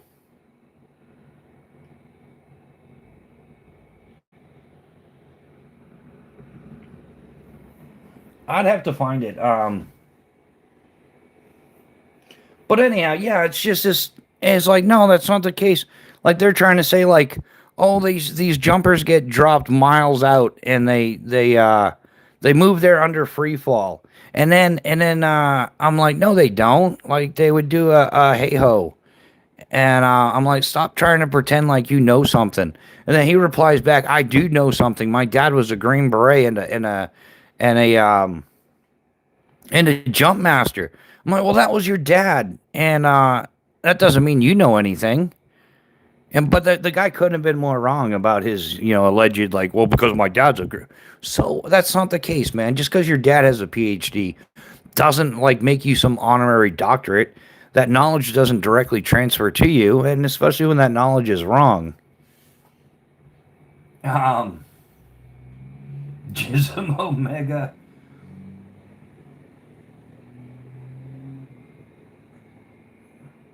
Oh, egg is dumb spell check made it. Oh, don't worry. No, when it comes to people like that, I don't know. I usually refer to him as like Richard Cranium or Rumple Foreskin or something.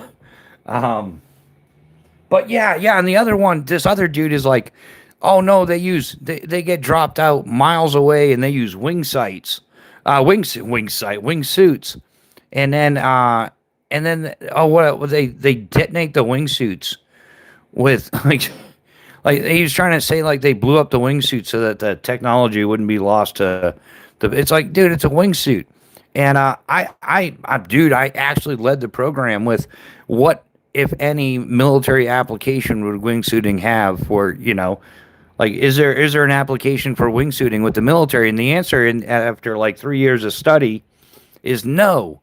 No, because once you understand wing loading and you understand that aerodynamics don't downscale, and by the time you put in like an operator's full loadout, like because at minimum you're carrying an M4 with like 12 magazines or something, you've got a lot of weight on a really small square footage. So a wingsuit would never work because the largest wingsuits, you don't really get to fly those wingsuits until you've had like 1,000 wingsuit jumps.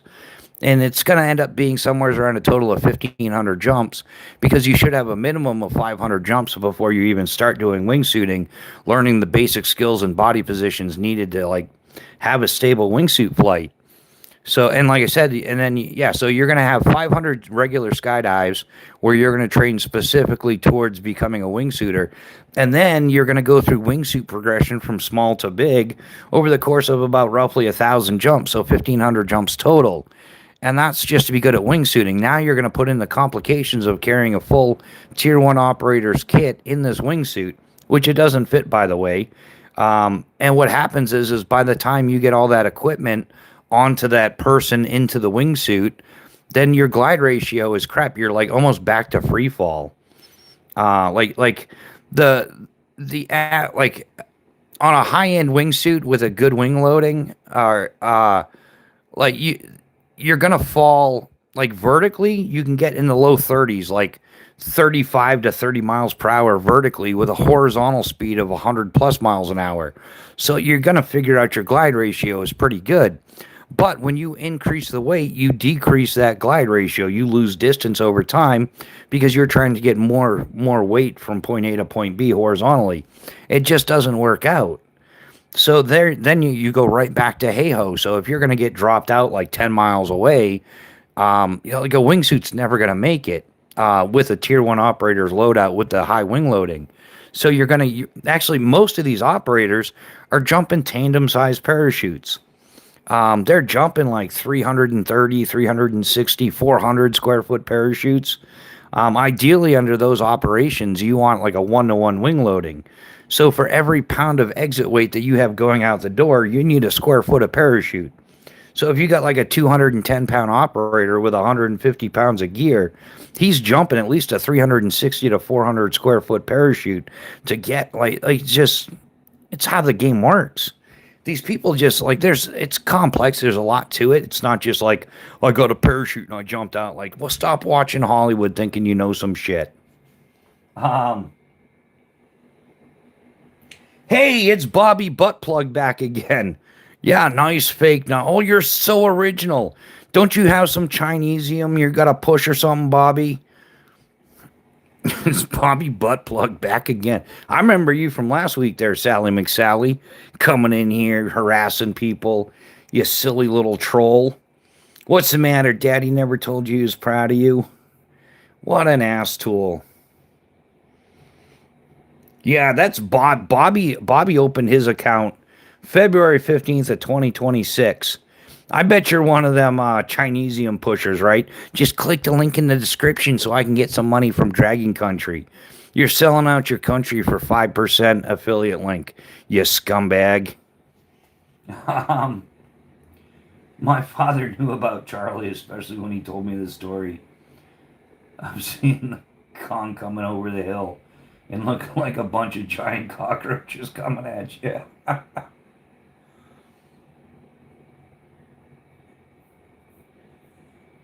Oh, who's Felicia?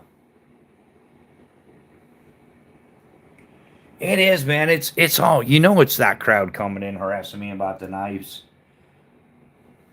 Yeah, they're probably butthurt. Yeah, they're all like, oh, he's making fun of our Chinesium again. Nothing like selling out your country, shilling for Dragon Country, pushing Chinesium all day. But it's the best pocket budget banger ever. You gotta have this. Like, yeah, buy yourself some crappy import Chinese Dragon Country knife once a week. Yeah. Freaking ass tool. You need velocity to be super high to change direction. With the greater mass is just math. Um, yeah, get off. I'm gonna be get off. Yeah, get off my lawn. It's like on a military post. You don't go on the sergeant major's lawn. That just goes without saying. He's got a butt. But that's the sad part, man. They're not all kids. Some of these guys are allegedly grown ass men, like in their late 30s, 40s, early 50s. Some of these guys are in their 50s and they're like, I have no life. I have nothing to do. My claim to fame is you can do a made per order pocket clip. Oh, I'm so glad my life doesn't suck that bad. And they pride themselves on going out trolling. And when they have their lives, they'll brag about it. They'll brag about how they trolled this person. And I went in there acting like I was like 14 years old, but I wanted to learn everything. I was like going to be an Eagle Scout. And I monopolized his time. What's this? What's that? And yeah, they silly, like grown ass man with a full beard bragging about going out trolling. That's it's so lame. But yeah, that's the whole thing. Yeah, if it like you can tell if it's like some teeny bopper, just does some Gen Alpha, mostly illiterate, using talk to text because he doesn't know how to type because he can't spell. You can tell those apart from the ones that, yeah, they automatically come in here. Oh, those are fake knives. Okay, yeah, you saw that through the screen, huh? Yeah, you're just jealous because your knives suck and mine don't.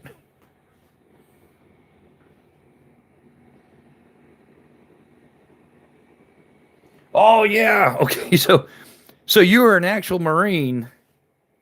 These knives are worthless. Yeah. Okay. You can't even see the knife, you asshat. They're in the sheaths. And if you were an actual Marine, right? Like, because you're a Marine, that makes you like some metallurgy expert, right? What'd you do in the Marine Corps? You're probably a cook or something, weren't you? You pogue, you remph.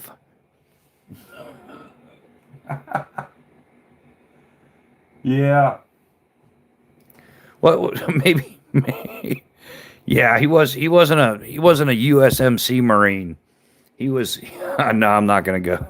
YouTube's gonna ban me, man. They're gonna be like, you can't be saying that about the people in the chat. What? It's true.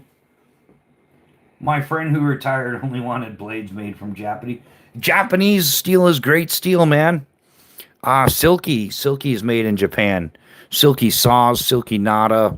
Yeah, and there's another company there, Kakuri. Yeah, Japan historically has some good stuff. Richard is right. Look at the handles. They're not meant for. Hey, Oh, and what's your credibility there? What's your background? I'll tell you what. The guy that made this is Eric Hansen. He's the owner of Phobos Knives. Go have these conversations with him, you asshat. See how far you get. I get it. I get it. You guys are upset because I make fun of the channels that shill for China, and you're probably one of them. And that's why you're in here with your alt account, trying to be like, oh, I know something about knives. And yeah, Tommy joined November 4th, 2025. Nothing on his account.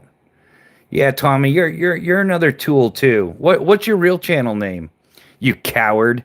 You yellow-bellied little sissy boy. Come on, Tommy. You gotta see. You can try to pick on the nice, but I know you're just idiots, and so do most of the people in this chat. They're aware that you guys are just a bunch of pathetic, lonely, needy trolls because Daddy never told you he was proud of you. Mommy never gave you a hug. Your grandparents didn't even visit you for Christmas because you're that much of a scumbag. You're probably one of those super degenerate types, you know? Even a mother can't love. Who the fuck said those are for combat? Depending on which one. Yeah, Eric Hansen has like some combat stuff designed into his knives. He really does. But I don't use them for combat.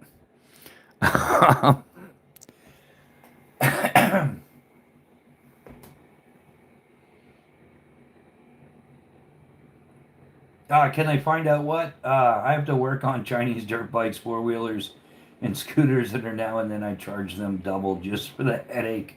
They should, man. Yeah, it's kind of funny. All these people selling out to China, they really are because it's. In fact, some of them even write letters to these companies. Please send me free knives. I will represent you and blah blah blah. Like, what a bunch of scumbags, really. I mean, like, the more you learn, the more you know. And sometimes ignorance would be bliss. Um,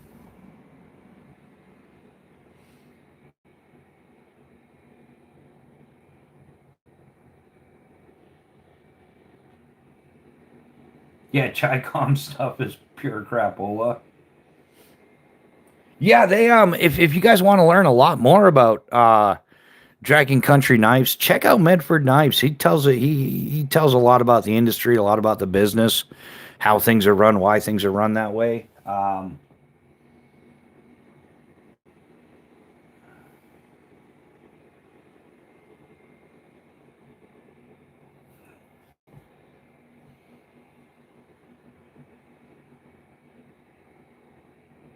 Big Five.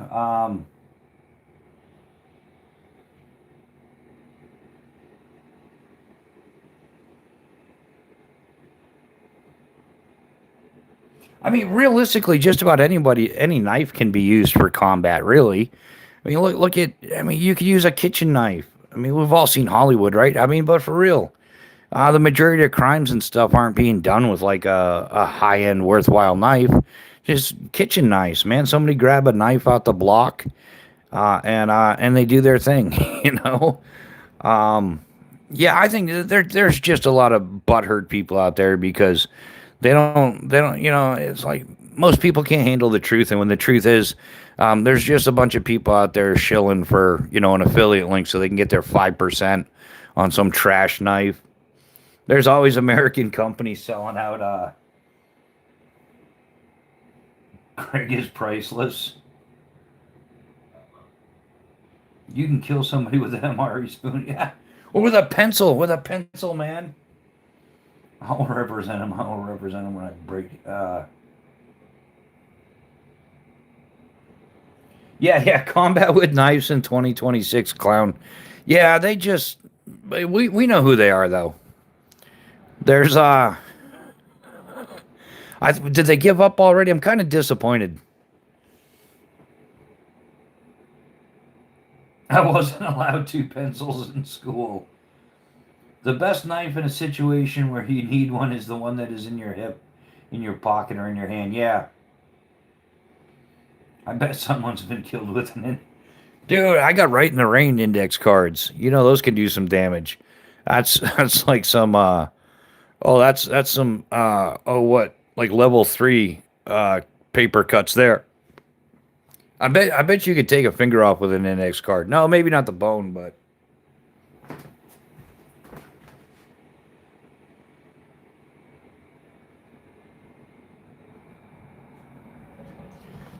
yeah, I've been dealing with those tools for quite some time now.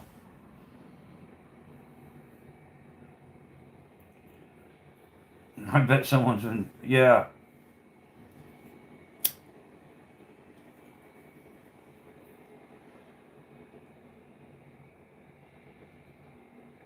Um, yeah, I did. Yeah, if anybody's wondering who some of these people are, go watch some of Tactical Llama EDC's lives.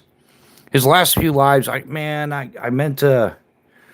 I got to look up the exact date of the one that's really good. But there's a whole bunch of people that when you see them in there and when you see what they're doing, you'll be surprised. Maybe not entirely surprised, but because you kind of went in there knowing. But you'll be surprised who they are, and they're some of the most two-faced people you'll ever see on the interwebs. Because you see them here and there, and they're like, "Oh, how are you? It's wonderful, happy, happy, joy, joy, unicorns and rainbows. Everybody's happy." But then when you see them in there, like wrongfully accusing somebody of something of which they have no proof for, that's when it gets interesting.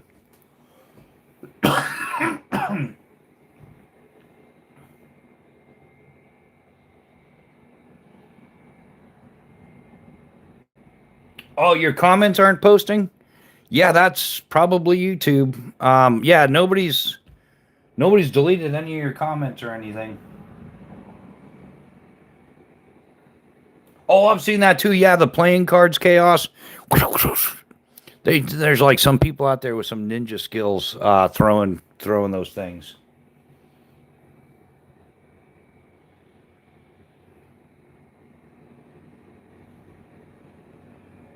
Yeah, I didn't even see Dave's comment.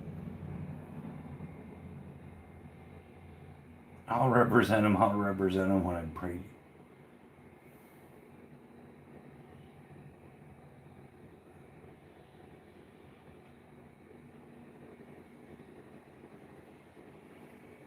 Yeah, YouTube lately has had a habit of just, it's been going on for weeks now. Like comments don't go through. It's happened to me in quite a few lives. Yeah, it's happened here quite a few. It's frustrating because then like part of the conversation is missing, or people think that their comments are being overlooked, and I try to get everybody's comment.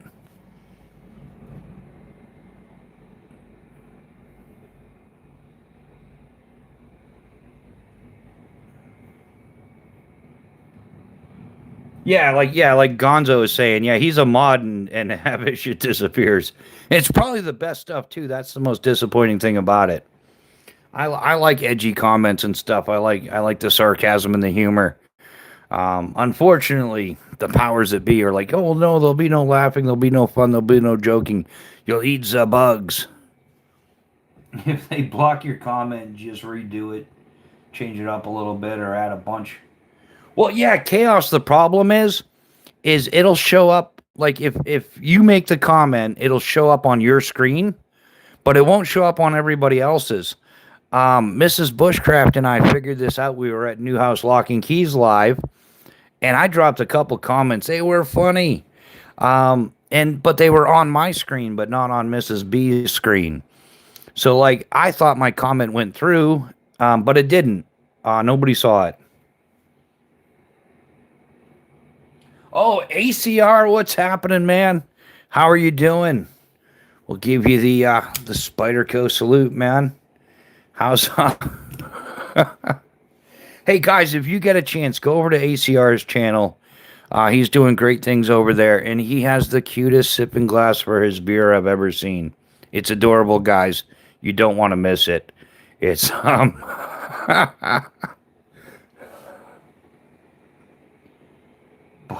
yeah.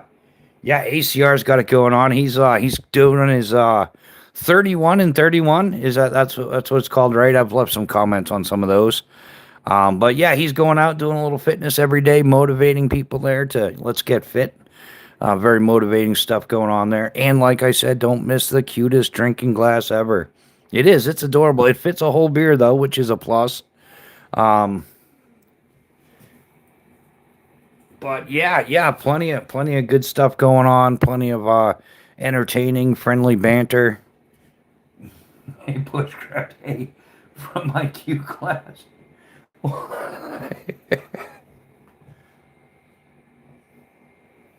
Yeah. Channel same name as your ACR. Yeah, just look for loyalty points being added after your comment to know it went through. Yeah, that's a good way to keep track of it as well there. Oh, there you go. Yeah, Gon's just dropped the link, guys. If you get a chance, yeah, head over there, give him a subscribe, watch something. Make sure you watch something and leave a comment. Subscribe responsibly, guys. And if it doesn't interest you, then hey, maybe it's not for you. But if you do decide to subscribe, yeah. Hey, Ricky Bobby, how you doing? But if you do decide to subscribe, guys, subscribe responsibly, leave a comment, all that good stuff. Links don't work for you? Yeah, it depends on how you're watching, where you're watching, what device you're on. But yeah, happy Friday. It's another Friday. Wow, we've been way over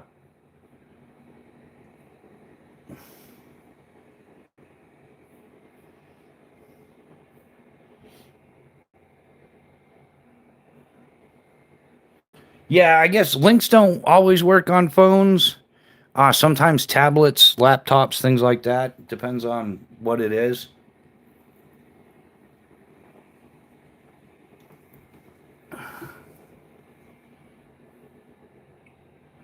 But yeah, guys, we're a smidge over the 2 hour mark by like an hour and a half.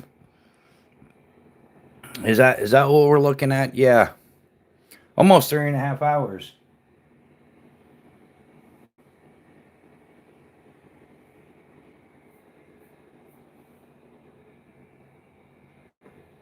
Oh, these are both FOBOS Nice, 4 operators by operators. The top one is the Tier 1 Mini. Has a 3.5-inch cutting edge, the skeletonized scales. It's PVD coated CPM 154 CM steel. Nice little piggyback knife. And then the one on the back is the Tier 1 BC with a 5-inch cutting edge. Has a fancy little ferrocium rod here. A bow drill divot in case should you be in the situation where you're going to do a friction fire. It's full tang. Yeah, this has got red G10 liners with black micarta scales. All around nice knife. Man, the ferro rod notch works like a champ as well.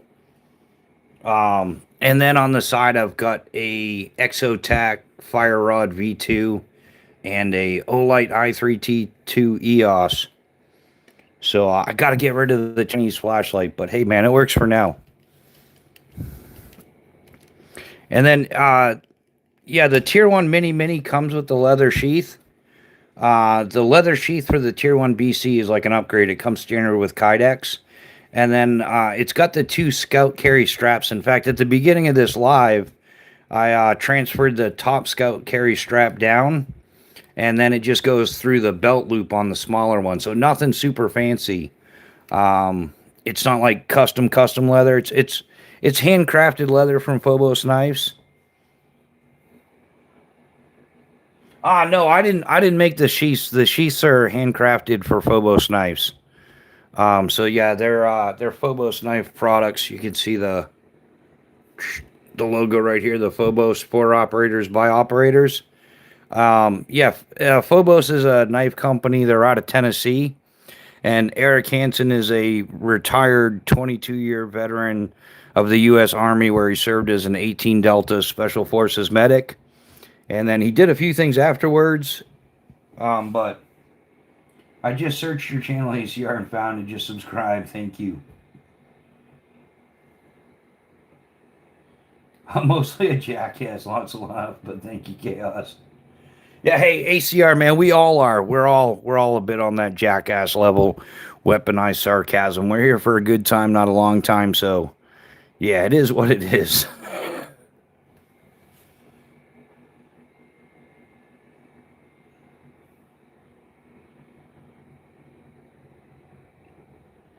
But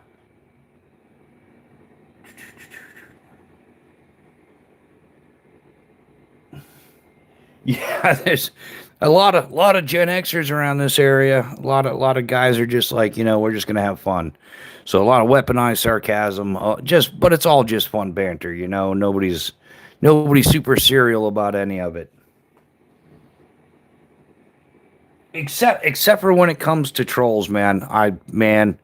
We are relentless when it comes to the trolls. We troll the trolls. We like to hurt their feelings.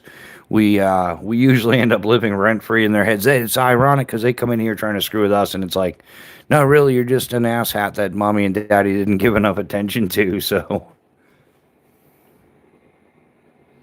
I think too many heard your cute comments on my live. I had a lot of trolls asking if I was a woman. Really? I don't know why. Yeah, I don't know. Trolls be trolling, man.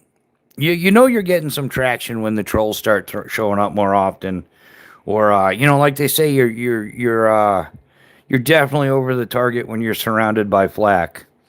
And I don't know why, but I got some hobbies that people don't like. I like pooping on poo poo Chinese knives, and the people that like their affiliate links for their poo poo Chinese knives get all butthurt about it. But rock out with your lockout. What's happening, man? How you doing? Basement lives matter. Did I ACR? Did you ever see the Troll Hunting Club patches? Um, yeah, we got these bad boys. Troll Hunting Club, the FAFO division, and then for our esteemed moderators and stuff, it's the Troll Sniper tab. So we got a thing for hating on the trolls. Yeah, basement dwellers have no soul.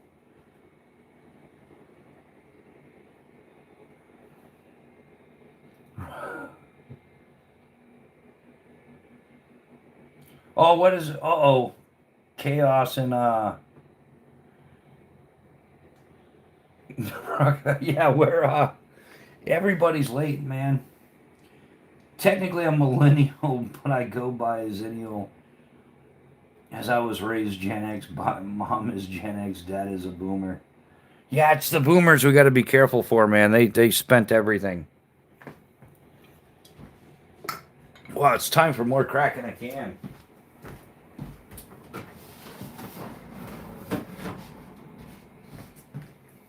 What's everybody drinking tonight? I'm on my second monster drink. We might be here for a minute. Oh yeah, that. There's the sound of deliciousness being released upon the world.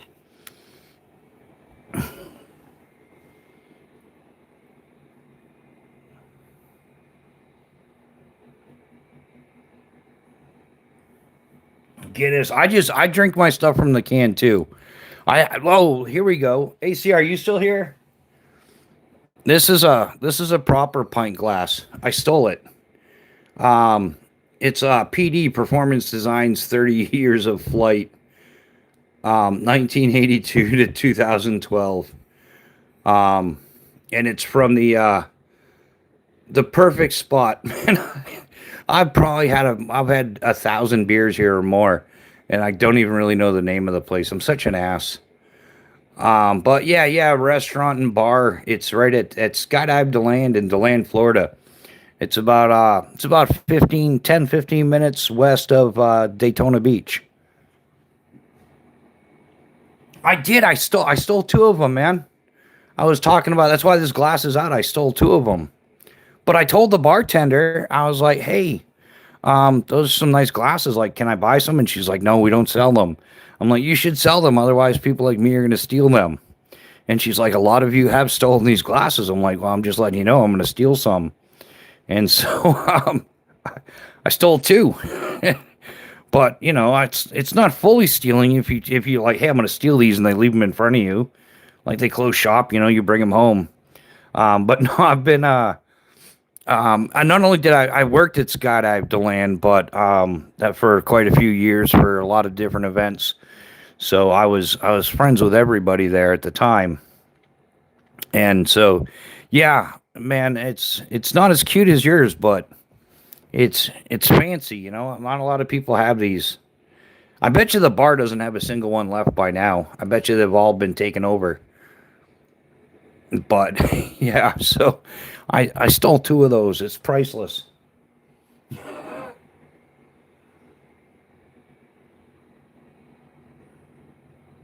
I just finished a Gatorade at the beers earlier. Yeah, I do. I've got two of them.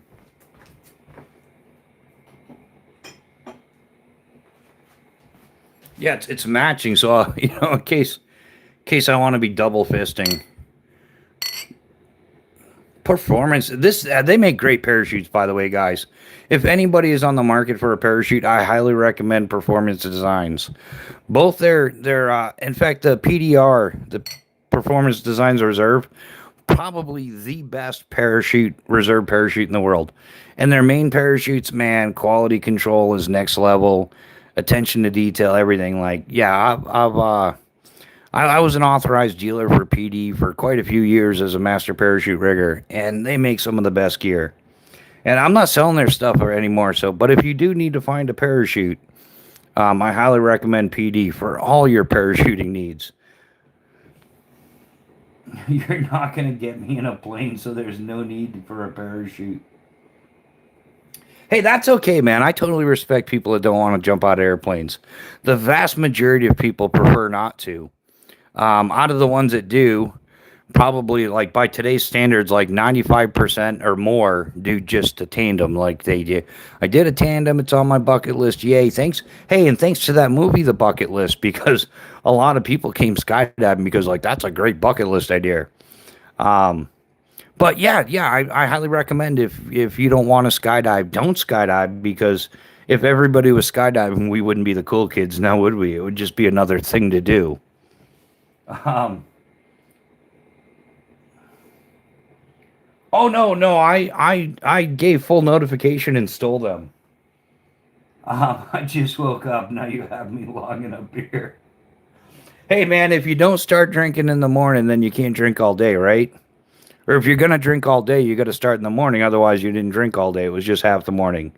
Wow, the things I learned skydiving, like that's proof of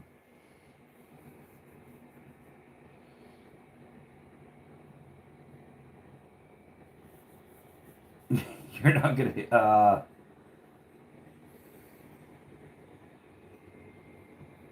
Oh yeah, I was no kidding. Skydiving is one of those things where it's like um oh, how do they word that? They just twist it around. Um wow, yeah, brain farts galore tonight, huh? I'm 6'3". I'm tall enough. I don't do heights. I'm not a fan of heights either. I think you should not be a fan of heights if you're gonna do any stupid stuff. Like if you're gonna go rock climbing or skydiving, you should not be a fan of heights. You shouldn't be completely comfortable with it. Cause yeah, when I'm falling out of the sky, I'm like, oh yeah, I should open my parachute because hitting the ground would suck. Or like, yeah, rock climbing. I was good at rock climbing. I think just because I was so afraid of falling, I just wouldn't let go. So I was like, they're like, you can let go, like the rope will catch you. I'm like, I'm not going to test that theory. I'll just climb it as planned. We won't test the safety gear. But yeah, skydiving thing. It's like, yeah, it's more like my drinking club had a skydiving habit. That's kind of sometimes like, man, in the late 90s, early 2000s. Well, yeah, definitely. It was drop zones were like massive parties. Like there was really if you want a real taste of what like skydiving culture was like throughout like I would say the 90s and the early 2000s and stuff. There's a movie out there called Cutaway. Don't watch Point Break. Don't watch that crap movie. Or what's it? Drop Zone. That one sucked too. With Wesley Snipes. That one sucked. But watch the movie Cutaway. The movie Cutaway was written and directed by Guy Manos, who was a world record skydiver who lived skydiver culture, was involved in a lot of stuff. And the movie Cutaway is actually accurate to what was going on back then. Extremely accurate, actually. I used to live on a ladder doing my old job, installing security cameras, building data centers and phone system heights and what. Yeah, see, and I'm the opposite. I don't like it. Did you see how many videos are out there of people falling off of ladders? People knocking ladders over, dog runs under the ladder, takes a ladder out, person falls, breaks neck. Like, I'm more afraid of a ladder than I am jumping out of an airplane. That to me makes more sense. Like, there's less stuff to bump into. You just got to worry about the ground for the most part. But yeah, watch a couple compilations of, ladders gone wrong. See, now I didn't get that one. Yeah, I think YouTube is, did Dave say, I didn't get Dave's message. See, I think YouTube's withholding information from me. I guess Dave James is leaving. Dave, I didn't see your message, but if that's you leaving, man, take care, brother. Have an awesome night. We'll catch you later. In fact, yeah, guys, I think I'm gonna wrap this one up because, yeah, we're at 3.5 hours, just a smidge over the 2 hour mark. But yeah, guys, thanks for hanging out. We're gonna do some more lives. We're gonna smash it with lives again this week. So it's supposed to be cold this weekend. Actually, I gotta go out and shovel tonight. So maybe I'll shovel and then say, hey, what's up, guys? Yeah, see, that's the whole thing. I didn't get the withholding. I didn't get the comment. Um,